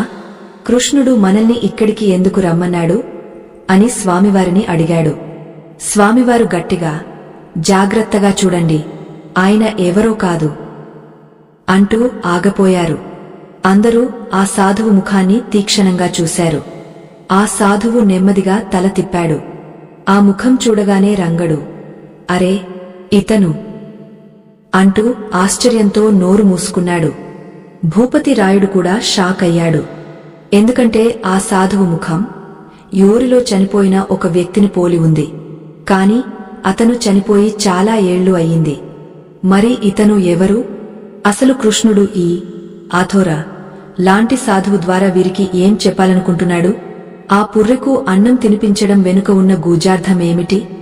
ఆ శ్మశాన వాటికలో చితిమంటల వెలుగులో ఆ సాధువు ముఖం స్పష్టంగా కనిపించేసరికి భూపతిరాయుడి గుండె ఒక్కసారిగా ఆగపోయినంత పనైంది. రంగడు కూడా నోటమాట రాక అలాగే ఉండిపోయాడు. గ్రామస్తుల్లోని పెద్దవారు ఆ సాధువును చూడగానే, అరే ఇతను మన రాజేంద్రవర్మ గారు కదా అని ఆశ్చర్యంతో కేకలు వేశారు. అవును, అది నిజమే. ఒకప్పుడు ఆ ప్రాంతానికే మకుటం లేని మహారాజులా వెలిగిన జమీందారు రాజేంద్రవర్మ భూపతిరాయుడి కంటే 10 రెట్లు ఎక్కువ ఆస్తి, అంతస్తు, అధికారమున్న వ్యక్తి. కేవలం తన కాలిగోటితో శాసించేంతటి గర్వమున్న మనిషి. సరిగ్గా 10 సంవత్సరాల క్రితం ఒక అర్ధరాత్రి తన భవంతి నుండి అదృశ్యమయ్యాడు. ఆయన ఏమయ్యాడో, ఎక్కడికి వెళ్లాడో ఎవరికీ తెలియదు. శత్రువులు చంపేశారని కొందరు, అప్పులవాళ్లు ఎత్తుకెళ్లారని మరికొందరు అనుకున్నారు. కాని పట్టువస్త్రాలు కట్టుకుని పల్లకిలో తిరిగే ఆ రాజేంద్రవర్మ ఇప్పుడు ఒంటినిండా బూడిద పూసుకుని చేతిలో పుర్రె పట్టుకుని శ్మశానంలో ఎందుకున్నాడు? భూపతిరాయుడు భయంతో వణుకుతూనే ముందుకు అడుగు వేశాడు. రాజేంద్రగారు, మీరా? ఈ దయనీయమైన స్థితి ఏంటి? మీకేమైనా పిచ్చి పట్టిందా? లేక ఎవరైనా చేతబడి చేశారా? మీ రాజ్యాలు, భవనాలు వదిలేసి ఇక్కడ శవాల మధ్య ఏం చేస్తున్నారు అని అడిగాడు. ఆ సాధువు రాజేంద్రవర్మ నెమ్మదిగా తల తిప్పి భూపతిరాయుడి వైపు చూశాడు. ఆ చూపులో పాత రాజేంద్రవర్మ అహంకారం లేదు. సముద్రమంత లోతు, ప్రశాంతత ఉన్నాయి.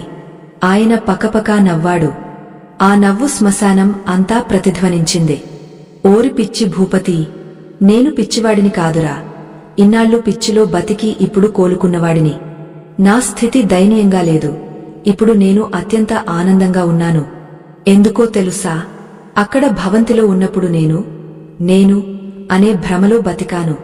కాని ఇక్కడ ఈ బూడిదలో నాకు అసలైన సత్యం దొరికింది అన్నాడు. తర్వాత తన చేతిలో ఉన్న పుర్రెవైపు చూపిస్తూ, ఇదిగో, వీడు ఎవరో తెలుసా? పక్క ఊరి పటేల్. బతికున్నప్పుడు వీడి మీసాలు చూసి జనం భయపడేవారు. వీడి గొంతు వింటే గడగడలాడేవారు. ఇప్పుడు చూడు, నా చేతిలో మౌనంగా పడి ఉన్నాడు. వీడికి ఆకలి వేస్తోందని అన్నం పెడుతున్నాను, కాని తినలేకపోతున్నాడు. ఎందుకంటే తినడానికి నోరుంది కాని రుచి చూడటానికి నాలుక లేదు, అరిగించుకోవడానికి పొట్టలేదు. మనిషి బతికున్నప్పుడు నాది నాది అని ఆరాటపడతాడు.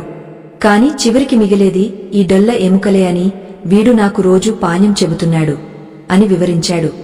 రంగడు అమాయకంగా, స్వామీ, మరి కృష్ణయ్య మమ్మల్ని మీ దగ్గరకు ఎందుకు పంపించాడు? మాలో ఇంకా ఏదో లోపముందని చెప్పాడు. ఆ లోపం ఏంటో మీకేమైనా తెలుసా అని చేతులు జోడించి అడిగాడు. సాధువు ముఖం గంభీరంగా మారింది. ఆయన చేతిలోని పుర్రెను పక్కన పెట్టి చితి మంటల వైపు చూపిస్తూ ఇలా అన్నాడు. రంగా, భూపతి, మీ ఇద్దరి భక్తి గొప్పదే, కాని మీ ఇద్దరిది సౌకర్యవంతమైన భక్తి.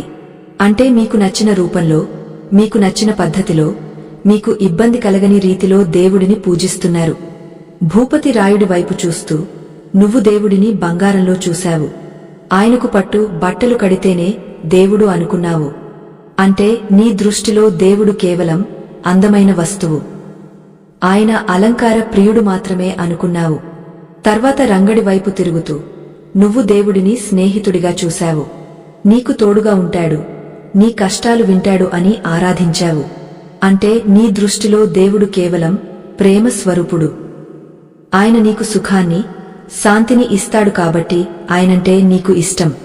కాని నిజం చెప్పండి, ఒకవేళ ఆ కృష్ణుడు అందవిహీనంగా, అసహ్యంగా, భయంకరంగా ఉంటే మీరు ఆరాధిస్తారా? ఆయన పట్టు పీతాంబరాలతో కాకుండా చీము కారుతున్న గాయాలతో కనిపిస్తే మీరు కోగలించుకుంటారా? సుగంధ పరిమళాలతో కాకుండా కుళ్ళిన సవాల వాసనతో వస్తే మీరు పూజిస్తారా అని నిలదీశాడు సాధువు. ఆ ప్రశ్న వినగానే భూపతి రాయుడికి వాంతి వచ్చినంత పనైంది. హీఛీ, ఏం మాటలు స్వామి అవి? దేవుడు అంటే పరమ పవిత్రం, సుందర రూపుడు. ఆయన్ని అలా అసహ్యంగా ఎలా ఊహించుకుంటాం? అది అపచారం కదా అన్నాడు. రంగడు కూడా తడబడ్డాడు. కృష్ణయ్య అంటే నెమలి పింఛం, పిల్లనగ్రోవి కదా స్వామి, ఆయన అలా భయంకరంగా ఎందుకు ఉంటాడు అని సందేహించాడు. సాధువు నవ్వాడు. అక్కడే ఉంది మీ అజ్ఞానం. దేవుడు కేవలం సృష్టికర్త మాత్రమే కాదు, లయకర్త కూడా ఆయనే. పుట్టుక ఆయనే, చావు ఆయనే, అందం ఆయనే, వికారం ఆయనే, అమృతం ఆయనే, విషం ఆయనే. మీరు దేవుడిలోని ఒక పార్శ్వాన్ని మాత్రమే ప్రేమించారు, రెండో వైపును తిరస్కరించారు. సర్వాంతర్యామి అంటే అర్థమేంటి?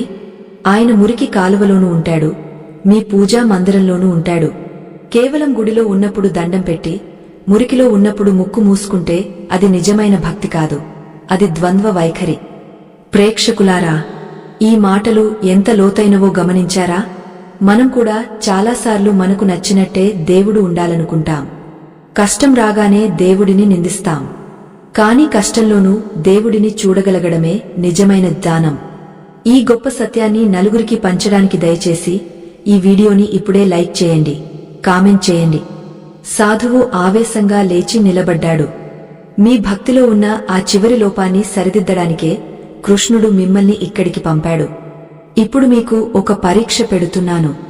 ఈ పరీక్షలో గెలిస్తేనే మీకు కృష్ణ దర్శనం లభిస్తుంది, లేకపోతే మీరు మళ్లీ ఆ జన్మరాహిత్యం అనే ఊబిలో కూరుకుపోవాల్సిందే అన్నాడు.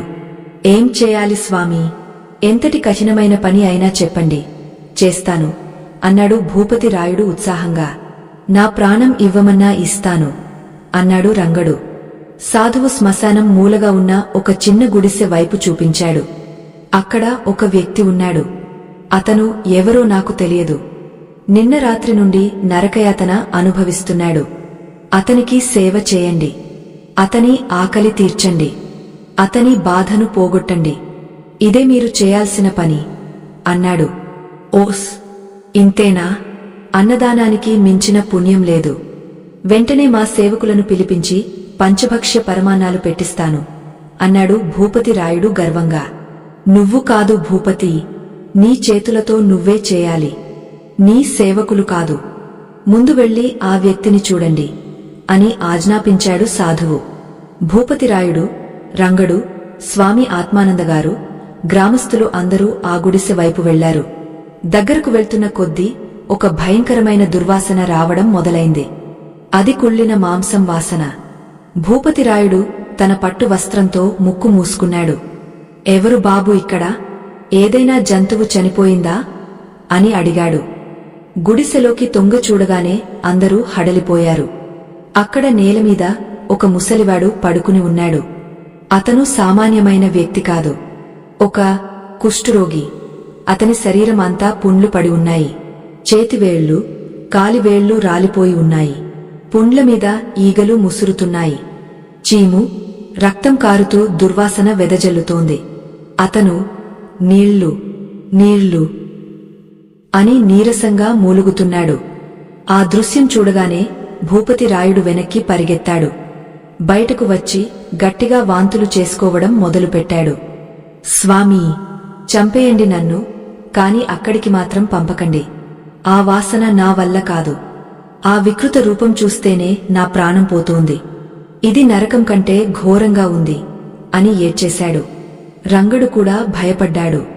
కృష్ణయ్యను పూలలో మంచి గంధంలో చూసి అలవాటైన రంగడికి ఈ రూపం మింగుడు పడలేదు. వెనక్కి తగ్గాడు. కాని ఆ ముసలివాడి మూలుగు అతని గుండెను పిండేసింది. సాధువు వారి దగ్గరకు వచ్చి నిలబడ్డాడు. ఏమైంది భూపతి? నీ బంగారు విగ్రహమేమైంది? నువ్వు పూజించే కృష్ణుడు ఆ ముసలివాడిలో లేడా?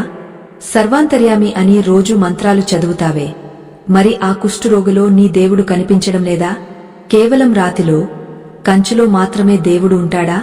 రక్త మాంసాలలో ఉండడా అని గట్టిగా నిలదీశాడు. ఆ మాటలు భూపతిరాయుడిని కొరడాతో కొట్టినట్టు తగిలాయి. కాని అతని శరీరం సహకరించడం లేదు. జుగుప్స అతని భక్తిని చంపేస్తోంది.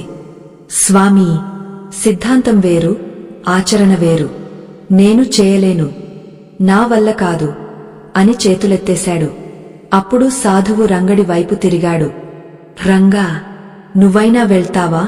నీ కృష్ణయ్య స్నేహితుడు అన్నావు కదా, నీ స్నేహితుడే ఆ రూపంలో ఉంటే వదిలేసిపోతావా అని రెచ్చగొట్టాడు. రంగడి కళ్లలో నీళ్లు తిరిగాయి. ఒక క్షణం కళ్ళు మూసుకున్నాడు. తన మనసులో ఎప్పుడూ నవ్వుతూ కనిపించే కృష్ణుడి రూపాన్ని తలుచుకున్నాడు. కృష్ణ, నువ్వే కదా అన్నింటిలో ఉన్నావు. అంటే ఆ పుండ్లలో ఉన్నది కూడా నువ్వేనా? ఆ బాధలో ఉన్నది కూడా నువ్వేనా? నిన్ను పూలలో పూజించడం సులువు, కాని ఇలా పూజించడం చాలా కష్టం కన్నా. కాని నువ్వు ఆకలితో ఉంటే నేను ఎలా ఊరుకుంటాను అని తనకు తానే ధైర్యం చెప్పుకున్నాడు. రంగడు నెమ్మదిగా గుడిసెలోకి అడుగుపెట్టాడు. ముక్కు మూసుకోలేదు, అసహ్యించుకోలేదు. ఆ ముసలివాడి దగ్గరకు వెళ్లి కూర్చున్నాడు. తన చొక్కా చింపి దాంతో ఆ ముసలివాడి పుండ్ల మీద వాలిన ఈగలను తోలాడు. పక్కనే ఉన్న మట్టి కుండలోని నీళ్లు తీసుకుని ఆ వృద్ధుడి నోటికి అందించాడు. ఆ వృద్ధుడు నీళ్లు తాగుతూ పొరపాటున దగ్గాడు. అతని నోటి నుండి రక్తం, కఫం రంగడి మొహం మీద, బట్టల మీద పడింది. బయట ఉన్న జనం అయ్యో అని అరిచారు. భూపతిరాయుడు ముఖం తిప్పుకున్నాడు. కాని రంగడు చలించలేదు. తన ఉత్తరీయంతో ఆ ముసలివాడి నోటిని తుడిచాడు. తాతా, బాధపడకు, నేనున్నాను కదా, నీకు సేవ చేయడానికి నేనున్నాను అని ఓదార్చాడు. ఆ వృద్ధుడు కళ్ళు తెరవడానికి ప్రయత్నిస్తూ, బాబూ, ఆకలి, బాగా ఆకలిగా ఉంది. నాకు తినడానికి ఏమైనా పెడతావా? కాని నా చేతులకు వేళ్లు లేవు, నేనే తినలేను. నీ చేత్తో తినిపిస్తావా అని అడిగాడు. రంగడి దగ్గర సాధువు ఇచ్చిన కొంచెం అన్నముంది. దాన్ని తీసుకుని ఆ వృద్ధుడికి తినిపించడానికి సిద్ధమయ్యాడు. కాని ఆ వృద్ధుడి నోరు అంతా పుండ్లతో నిండి ఉంది. చూస్తేనే భయమేస్తోంది. అయినా సరే, ఇది నా కృష్ణయ్య నోరు, ఇది నా గోపాలకృష్ణుడి ఆకలి అని భావించి ఆ అన్నం ముద్దను ఆ వృద్ధుడి నోట్లో పెట్టాడు. ఆ ముద్ద ఆ వృద్ధుడి నోట్లోకి వెళ్లగానే గుడిసె అంతా ఒక్కసారిగా వెలిగిపోయింది. ఆ కాంతికి బయట ఉన్నవారందరూ కళ్ళు మూసుకున్నారు. ఆ కుష్ఠరోగ శరీరం నుండి దివ్యమైన తేజస్సు వెలువడింది. ఆ పుండ్లు మాయమయ్యాయి. ఆ దుర్వాసన పోయి కస్తూరి సువాసన వ్యాపించింది. రంగడు కళ్ళు తెరిచి చూసేసరికి తన ఒడిలో తల పెట్టుకుని పడుకున్నది ఆ కుష్ఠరోగ కాదు, సాక్షాత్తు శ్రీకృష్ణ పరమాత్ముడు. పచ్చని పట్టు వస్త్రాలు, మెడలో వైజయంతిమాల, చేతిలో మురళి, తలమీద నెమలి పింఛం. ఎంత అద్భుతమైన రూపం! కృష్ణుడు చిలిపిగా నవ్వుతూ రంగడి వైపు చూస్తున్నాడు. కృష్ణ అంటూ రంగడు ఆనందంతో ఏడ్చేశాడు. నువ్వా? ఇంతసేపు ఆ కుష్ఠురోగవి నువ్వేనా? నన్ను క్షమించు స్వామీ, నిన్ను గుర్తించలేకపోయాను. నీకు ఎంత కష్టం వచ్చింది తండ్రి అని ఆ పాదాలను పట్టుకుని విలపించాడు. కృష్ణుడు లేచి కూర్చుని రంగడి కన్నీళ్లను తన చేతితో తుడిచాడు. రంగా, నువ్వు గెలిచావు. నా రూపాన్ని చూసి కాకుండా నాలోని జీవాన్ని ప్రేమించావు. అందంలోనే కాదు, అసహ్యంలోనూ నన్ను దర్శించావు. ఇదే నిజమైన అద్వైత భక్తి. ఈ రోజుతో నీ జన్మ సార్థకమైంది అని ఆశీర్వదించాడు. ఈ దృశ్యం చూసి బయట ఉన్న భూపతి రాయుడు పరుగున వచ్చాడు. కృష్ణుడిని చూడగానే సాష్టాంగ నమస్కారం చేశాడు. కృష్ణ, అపరాధిని, పరమ పాపిని. నిన్ను కేవలం విగ్రహంలో వెతికాను కాని మనిషిలో వెతకలేకపోయాను. నా అహంకారం నన్ను గుడ్డివాడిని చేసింది. నన్ను క్షమించు స్వామీ అని పాదాల మీద పడి రోదించాడు. కృష్ణుడు గంభీరంగా భూపతి రాయుడి వైపు చూశాడు. భూపతి, విగ్రహారాధన తప్పు కాదు. అది మొదటి మెట్టు మాత్రమే. కాని నువ్వు ఆ మెట్టు మీదే ఉండిపోయావు, పైకి ఎక్కలేదు. విగ్రహంలో ఉన్న దేవుడిని సాటి మనిషిలో చూడలేనప్పుడు ఆ పూజకు అర్థం లేదు. ఈ రోజు రంగడు చేసిన పని నువ్వు చేసిన 1000 యజ్ఞాల కంటే గొప్పది. ఇప్పటికైనా తెలుసుకో, మానవ సేవే మాధవ సేవ అని హితవు పలికాడు. భూపతి రాయుడు పశ్చాత్తాపంతో కాలిపోతున్నాడు. స్వామీ, నాకు ప్రాయశ్చిత్తం లేదా? నేను ఏం చేస్తే నా పాపం పోతుంది? నన్ను కూడా నీ భక్తుడిగా స్వీకరించవా అని వేడుకున్నాడు. కృష్ణుడు ఒక నిమిషం మౌనంగా ఉండి చిరునవ్వు నవ్వాడు. నీకు ఇంకొక అవకాశముంది భూపతి, కాని అది చాలా కఠినమైనది. నువ్వు నీ సంపదను కాదు, నీ శీలాన్ని పరీక్షించుకోవాలి. నీకు నిజంగా పరివర్తన కలిగితే నేను చెప్పే ఈ పని చేయగలవా అని అడిగాడు. తప్పకుండా చేస్తాను స్వామీ, ఆజ్ఞాపించండి అన్నాడు భూపతి. సరే, అయితే విను.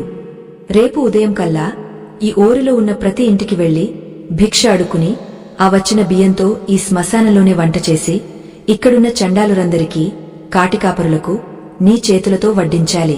అంతేకాదు, వారి ఎంగలి ఆకులను నువ్వే ఎత్తాలి. ఇది చేయగలవా అని సవాలు విసిరాడు కృష్ణుడు. జమీందారు భూపతి రాయుడు భిక్ష ఎత్తడమా? అది తన సొంత ఊరిలోనా? కాటికాపరులకు వడ్డించి వారి ఎంగలి ఆకులు ఎత్తడమా? ఇది మరణం కంటే ఘోరమైన శిక్ష కదా. గ్రామస్తులందరూ ఆశ్చర్యపోయారు. భూపతిరాయుడు ఏం సమాధానం చెబుతాడా అని ఉత్కంఠగా చూస్తున్నారు. భూపతిరాయుడు తల దించుకున్నాడు. అతని మనసులో తుఫాను రేగుతోంది. ఒక పక్క తరతరాల పరువు, మరో పక్క కృష్ణుడి ఆదేశం. చివరికి అతను తల ఎత్తాడు. అతని కళ్లలో ఒక కొత్త నిర్ణయం కనిపించింది. కాని సరిగ్గా ఆ సమయంలో శ్మశానం బయట నుండి పెద్ద కలకలం వినిపించింది. గుర్రాల డెక్కల చప్పుళ్ళు, కత్తుల శబ్దాలు. ఎవరో సైనికులు, దొంగల ముఖ్య లాంటివారు ఊరిమీద పడ్డారు. ఎక్కడున్నాడు ఆ భూపతిరాయుడు? వాడి ఖజానా ఎక్కడా అని అరుస్తూ శ్మశానం వైపు దూసుకొస్తున్నారు. కృష్ణుడు మాయమైపోయాడు. సాధువు, స్వామి ఆత్మానంద మౌనంగా చూస్తున్నారు. వచ్చినవారు సామాన్య దొంగలు కాదు, పక్క రాజ్యం నుండి వచ్చిన క్రూరమైన దోపిడీ దొంగలు. వారి నాయకుడు కత్తి దూసి భూపతిరాయుడి మెడమీద పెట్టాడు. నీ ఆస్తి మొత్తం మాకు రాసిస్తావా, లేక ఇక్కడే నీ తల నరకమంటావా అని బెదిరించాడు. ఇప్పుడు భూపతిరాయుడు ఏం చేస్తాడు? తన ఆస్తిని కాపాడుకుంటాడా, లేక కృష్ణుడు చెప్పినట్టు భిక్ష ఎత్తుతాడా? అసలు కృష్ణుడు మాయమయ్యాక వీరికి దిక్కు ఎవరు? ఈ ఆపద నుండి రంగడు, భూపతి ఎలా బయటపడతారు? భూపతిరాయుడి మెడమీద కత్తిపెట్టిన ఆ దొంగల నాయకుడు వికటాట్టహాసం చేశాడు. అతని కళ్ళు నిప్పు కణికల్లా మండుతున్నాయి. వెనుక ఉన్న అతని అనుచరులు కాగడాలు పట్టుకుని గ్రామస్తులను చుట్టుముట్టారు. ఆ శ్మశాన వాటిక అంతా భయానక వాతావరణం అలుముకుంది. అప్పటిదాకా కనిపించిన కృష్ణుడు మాయమయ్యాడు. ఇప్పుడు రక్షించే నాథుడు లేడు. అందరూ ప్రాణభయంతో వణికిపోతున్నారు. కాని విచిత్రమేమిటంటే ఎవరి మెడమీదైతే కత్తి ఉందో ఆ భూపతిరాయుడి ముఖంలో మాత్రం భయం ఆనవాలు కూడా లేదు. దొంగల నాయకుడు గట్టిగా గర్జించాడు. ఏరా జమీందారు, నీ దగ్గర ఉన్న బంగారమంతా ఎక్కడ దాచావు? నీ ఖజానా తాళాలు ఎక్కడా? మర్యాదగా చెబితే ప్రాణాలతో వదులుతాం, లేకపోతే ఈ శ్మశానంలోనే నీకు చితి పేరుస్తాం అని బెదిరించాడు. గతంలో అయితే ఈ మాటలకు భూపతిరాయుడు గడగడలాడిపోయేవాడు. తన సంపద పోతుందనే భయంతో గుండె ఆగపోయేవాడు. కాని ఇప్పుడే సాక్షాత్తు కృష్ణుడి విశ్వరూపాన్ని చూసిన కళ్ళు అతనివి. కుష్ఠురోగిలో దేవుడిని దర్శించిన మనసు అతనిదే. ఆస్తిపాస్తులన్నీ అశాశ్వతమని, కేవలం ఆత్మ మాత్రమే సత్యమని తెలుసుకున్న జ్ఞానం అతనిలో ఇప్పుడు ప్రవహిస్తోంది. భూపతిరాయుడు ఆ దొంగ వైపు చూసి ప్రశాంతంగా చిరునవ్వు నవ్వాడు. ఆ నవ్వు చూసి దొంగల నాయకుడు కంగుతిన్నాడు. ఏంటి నవ్వుతున్నావు? పిచ్చి పట్టిందా? చావు ముఖం ముందు కనిపిస్తుంటే నవ్వుతావేంటి అని అడిగాడు. భూపతిరాయుడు చాలా నెమ్మదిగా, నాయనా, నువ్వు ఆలస్యం చేశావు. 1 గంట ముందు వచ్చి ఉంటే నా సంపద మీద నాకు మమకారం ఉండేదేమో. కాని ఇప్పుడు నా దగ్గర ఏముంది? ఇదిగో, నా మెడలో ఉన్న ఈ రుద్రాక్షమాల తప్ప నా దగ్గర ఏమీ లేదు. నా ఖజానా అంటావా? అది నా భవంతిలో ఉంది. వెళ్ళు, మొత్తం తీసుకుపో. తాళాలు కూడా అక్కడే ఉంటాయి.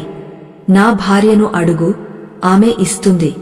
నాకు ఆ బంగారం అవసరం లేదు, ఆ వెండి అక్కర్లేదు. అవి నన్ను బంధించే సంకెళ్ళు అని ఇప్పుడే తెలిసింది.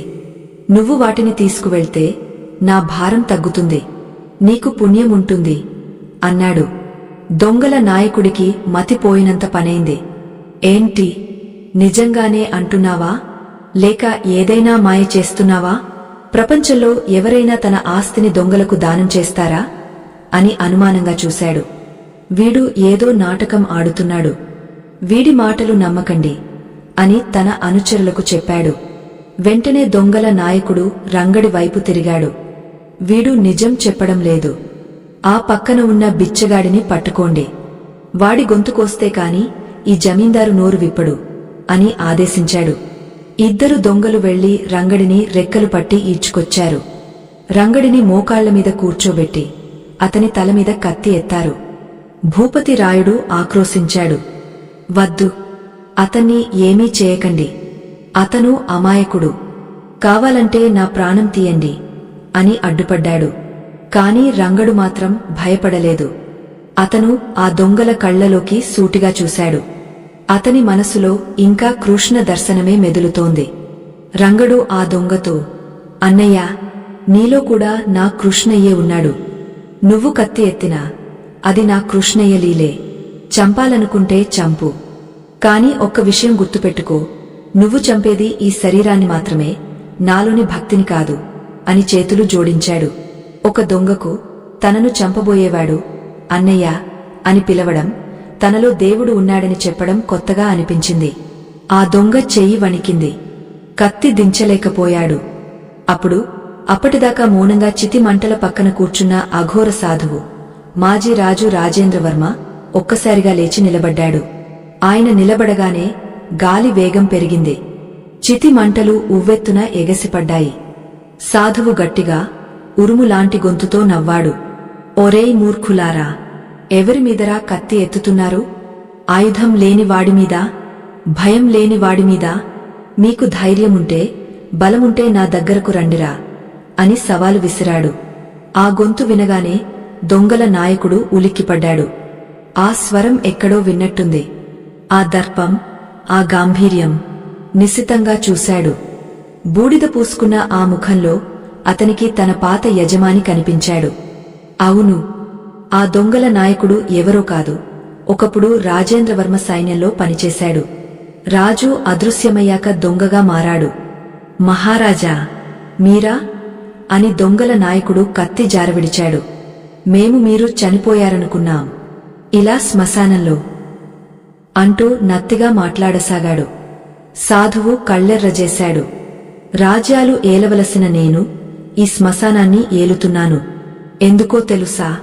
అక్కడ అధికారముంది కాని శాంతి లేదు. ఇక్కడ చావు ఉంది కాని భయం లేదు. మీరు దొంగలించాల్సింది బంగారాన్ని కాదురా, జానాన్ని. వెళ్ళండి. ఇక్కడి నుండి తక్షణమే వెళ్ళిపోండి. లేదంటే ఈ శ్మశానంలో ఎగురుతున్న బూడిదలో మీ బూడిద కూడా కలిసిపోతుంది అని హెచ్చరించాడు. ఆ అఘోర రూపం, ఆ మాటలోని శక్తి చూసి దొంగల గుండెలు పగిలాయి. క్షమించండి స్వామీ, మేము వెళ్ళిపోతాం అంటూ వెనక్కి తిరిగి చూడకుండా పారిపోయారు. క్షణాల్లో ఆ ప్రాంతమంతా ఖాళీ అయిపోయింది. గండం గడిచింది. భూపతి రాయుడు ఊపిరి పీల్చుకున్నాడు. కాని అతనికి వెంటనే కృష్ణుడు పెట్టిన పరీక్ష గుర్తుకు వచ్చింది. సూర్యుడు ఉదయించబోతున్నాడు. తాను ఊరిలోకి వెళ్లి భిక్ష ఎత్తాలి. స్వామి ఆత్మానందగారు భూపతి దగ్గరకు వచ్చారు. భూపతి, ఆపద తొలగిపోయింది. కాని అసలు పరీక్ష ఇప్పుడే మొదలవుతుంది. నువ్వు సిద్ధమేనా? ఈ ఊరి జనం నిన్ను మహారాజులా చూశారు. ఇప్పుడు బిచ్చగాడిలా చూస్తే తట్టుకోగలవా? నిన్ను దైవంగా భావించిన వాళ్లే ఇప్పుడు నిన్ను చీకొడితే భరించగలవా అని అడిగారు. భూపతి రాయుడు కళ్ళు మూసుకుని కృష్ణుడిని తలచుకున్నాడు. స్వామీ, మానం, అవమానం అనేవి శరీరానికి సంబంధించినవి. నేను ఆత్మనని తెలుసుకున్నాను. కృష్ణుడు నా అహంకారాన్ని చంపమని చెప్పాడు. అది చావాలంటే నేను ఈ పని చేయాల్సిందే అన్నాడు.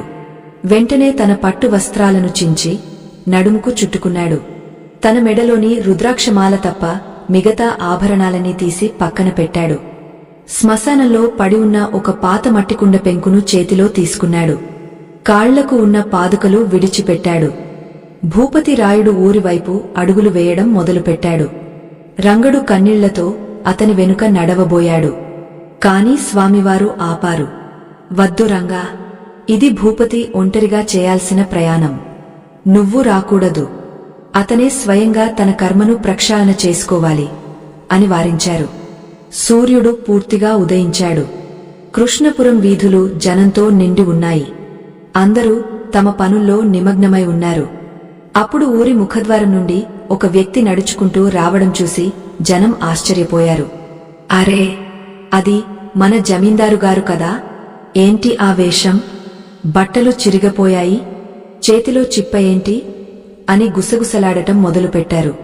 భూపతి రాయుడు తలదించుకుని ప్రతి ఇంటి ముందు ఆగుతున్నాడు.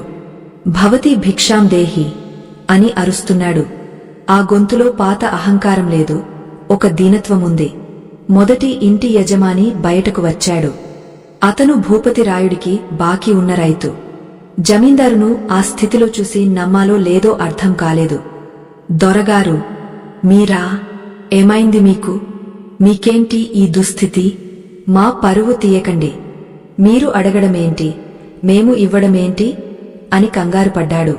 నేను దొరను కాదు నాయనా, నేను ఒక సామాన్య భక్తుడిని. కృష్ణుడు ఆజ్ఞాపించాడు. నా అహంకారం పోవాలంటే నేను భిక్ష ఎత్తాలి. దయచేసి గుప్పెడు బియ్యం వెయ్యి అని భూపతి అర్థించాడు. ఆ రైతు కళ్లలో నీళ్లు తిరిగాయి. వణుకుతున్న చేతులతో బియ్యం తెచ్చి ఆ మట్టి పెంకులో పోశాడు. భూపతి రాయుడు కృష్ణార్పణం అని స్వీకరించాడు. కాని అందరూ అలా స్పందించలేదు. కొంతమంది అసూయపరులు ఉంటారు కదా, వాళ్లకు ఇదే అదనుగా దొరికింది. ఓహో, చూశారా, పాపం పండింది. ఊరి సొమ్ము దొబ్బితిన్నాడు. ఇప్పుడు దేవుడు వీడిని రోడ్డు మీద నిలబెట్టాడు. ఇన్నాళ్లు మనల్ని కాళ్లతో తొక్కాడు, ఇప్పుడు మన కాళ్ల దగ్గరకు వచ్చాడు అని వెటకారంగా మాట్లాడటం మొదలుపెట్టారు. ఒక ఇంటి ముందు భూపతి రాయుడు నిలబడగా ఆ ఇంటి ఆడమనిషి నీళ్లు చల్లి, పోవయ్యా, పొద్దున్నే దరిద్రం, పనిపాట లేకుండా తిరుగుతున్నావు అని ఈసడించుకుంది. భూపతి రాయుడికి ఆ మాటలు గుండెల్లో బాకుల్లా దిగాయి. ఒకప్పుడు తను నడిచి వస్తుంటే తల ఎత్తి చూడటానికి కూడా భయపడే జనం ఇప్పుడు ముఖం మీద నీళ్లు కొడుతున్నారు. కోపం రావాల్సింది పోయి భూపతికి కన్నీళ్లు వచ్చాయి. ఇది నా కర్మ ఫలితం. నేను చేసిన పాపాలకు ఇది చిన్న శిక్షే అనుకుంటూ మౌనంగా ముందుకు కదిలాడు. పిల్లలు అతని వెనుక చేరి రాళ్లు విసిరారు. పిచ్చి దొర, బిచ్చగాడు దొర అని ఏడిపించారు. ఒక రాయి భూపతి నుదిటి మీద తగిలి రక్తం కారింది. అయినా అతను ఆ రక్తాన్ని తుడుచుకుని చిరునవ్వుతో గోవిందా గోవిందా అని స్మరించుకుంటూ ముందుకు సాగాడు. ప్రేక్షకులారా, ఎంతటి మార్పు ఇది! అహంకారం నశించినప్పుడు మనిషి ఎంత గొప్పగా మారతాడో చూశారా? ఈ భూపతిరాయుడి పరివర్తన మీకు నచ్చితే ఈ వీడియోను లైక్ చేసి మీ అభిప్రాయాన్ని కామెంట్ చేయండి. మనలోని అహంకారం కూడా ఇలాగే పోవాలని కోరుకుందాం. చివరికి భూపతిరాయుడు తన సొంత భవంతి ముందుకు చేరుకున్నాడు. ఆ భవంతిని చూస్తుంటే అతనికి ఏమనిపించలేదు. అది రాళ్లతో కట్టిన గోడలా మాత్రమే అనిపించింది. గేటు దగ్గర నిలబడి అమ్మా, భిక్షాం దేహి అని పిలిచాడు. లోపల నుండి అతని భార్య సుగుణమ్మ పరుగున వచ్చింది. తన భర్తను ఆ స్థితిలో చూసి గుండె పగలేలా ఏడ్చింది. ఏమండీ, ఏంటిది? దేవుడు మనకు ఇంత శిక్ష వేశాడా? రాచరికంలో బతకాల్సిన మీరు ఇలా అడుక్కుంటున్నారా అని కాళ్లమీద పడింది. భూపతిరాయుడు ఆమెను లేవదీసి, ఏడవకు సుగుణా, నేను ఇన్నాళ్లు బతికింది భ్రమలో. ఈరోజే నిజమైన జీవితం చూస్తున్నాను. ఈ భిక్ష నా ఆకలి కోసం కాదు, నా ఆత్మశుద్ధి కోసం. వెళ్ళు, గుప్పెడు బియ్యం తీసుకురా అని అడిగాడు. భర్త మాట కాదనలేక సుగుణమ్మ కన్నీళ్లతో లోపలికి వెళ్లి తన పట్టుచీర చెంగులో బియ్యం తెచ్చి భర్త పట్టుకున్న మట్టి పెంకులో పోసింది. భూపతిరాయుడు ఆ బియ్యాన్ని కళ్లకద్దుకుని ధన్యోస్మి అని చెప్పి వెనుతిరిగాడు. ఇప్పుడు అతని దగ్గర తగినంత బియ్యం ఉంది. శ్మశానానికి తిరిగి వచ్చాడు. అక్కడ చితి మంటల పక్కన 3 రాళ్లు పెట్టి పొయ్యిని సిద్ధం చేశాడు. రంగడు కట్టెలు తెచ్చాడు. భూపతిరాయుడు స్వయంగా ఆ మట్టికుండలో బియ్యం కడిగి అన్నం వండటం మొదలుపెట్టాడు.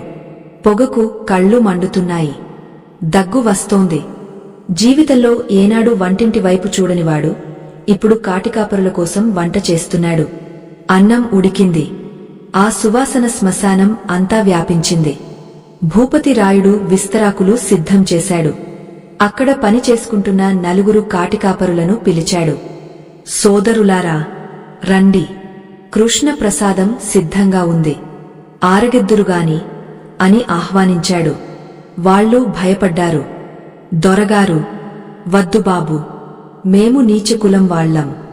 మీ చేతివంట మేము తింటే మీకు పాపం, మాకు శాపం. మమ్మల్ని వదిలేయండి అని వెనక్కి తగ్గారు. భూపతిరాయుడు వెళ్లి వాళ్ల చేతులు పట్టుకుని బలవంతంగా కూర్చోబెట్టాడు. ఎవరూ నీచులు కాదు, అందరిలో ఉన్నది ఆ పరమాత్ముడే. ఈరోజు మీరు తినకపోతే నా వ్రతం భంగం అవుతుంది. నన్ను కాపాడండి అని బతిమాలాడు. వాళ్లు కూర్చున్నారు. భూపతిరాయుడు వంగి వారికి అన్నం వడ్డించాడు. వాళ్లు తింటుంటే వారి కళ్లలో నీళ్లు వచ్చాయి. జన్మలో మాకు ఇంత గౌరవం దక్కుతుందని అనుకోలేదు దొరగారు అని ఏడ్చారు. వాళ్లు తిని లేచిన తర్వాత అసలు పరీక్ష మొదలైంది. కృష్ణుడు చెప్పిన చివరి మాట, వారి ఎంగలి ఆకులు నువ్వే ఎత్తాలి. భూపతిరాయుడు ఆ ఎంగలి ఆకుల దగ్గరకు వెళ్లాడు. ఒక్క క్షణం, కేవలం ఒక్క క్షణం అతని మనసులో పాత వాసనలు కదిలాయి.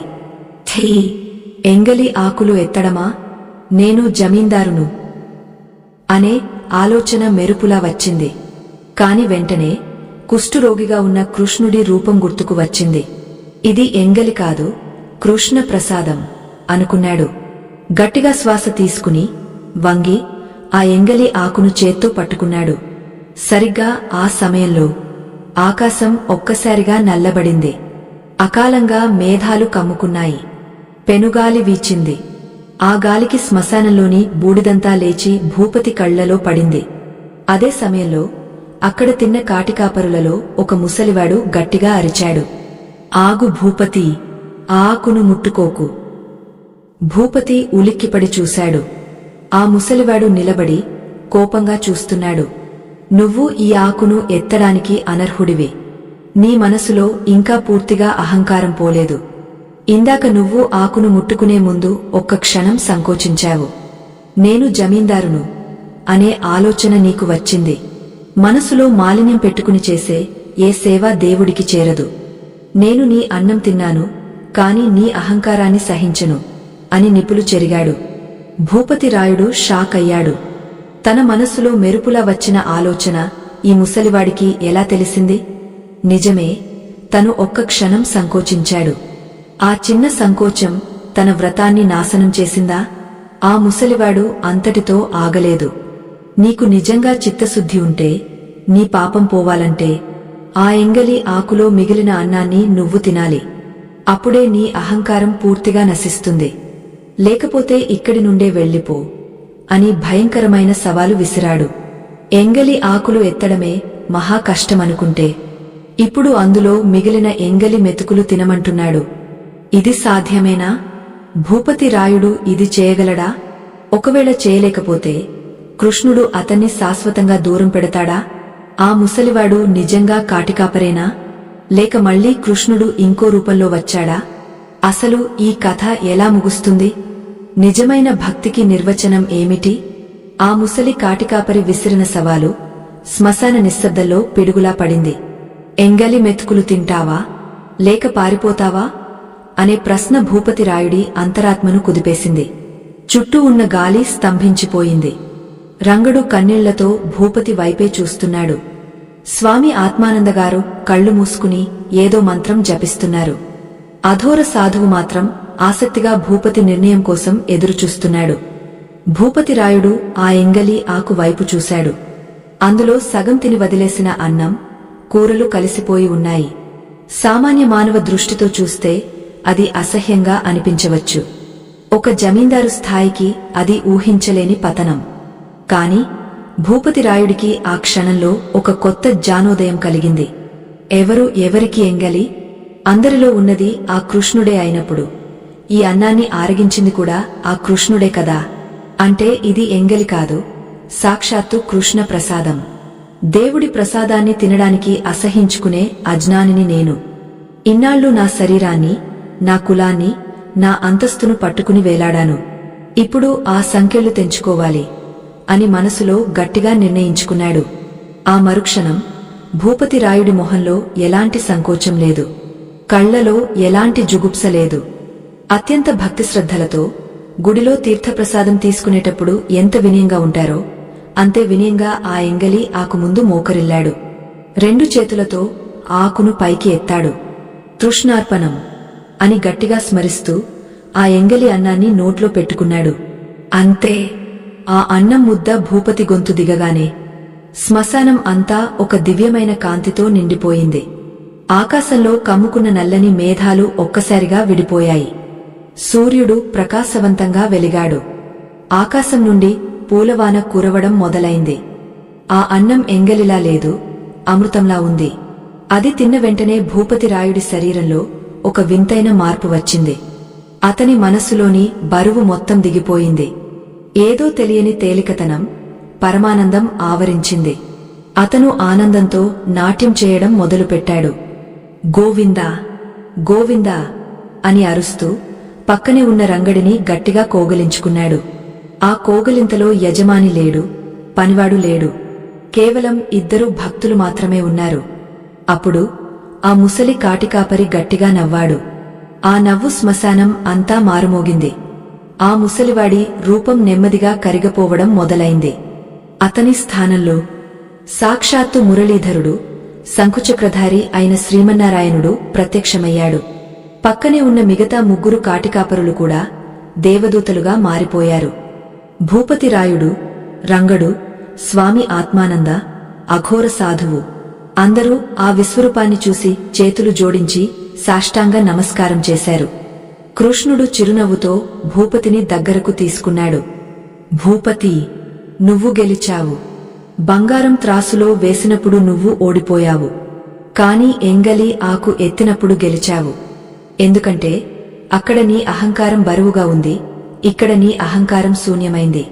ఎప్పుడైతే నేను అనే భావం చచ్చిపోతుందో అప్పుడే నేను, దైవం నీలో ప్రవేశిస్తాను. ఇన్నాళ్లు నువ్వు నన్ను విగ్రహారాధనతో కొలిచావు, ఈరోజు మానవ సేవతో గెలిచావు.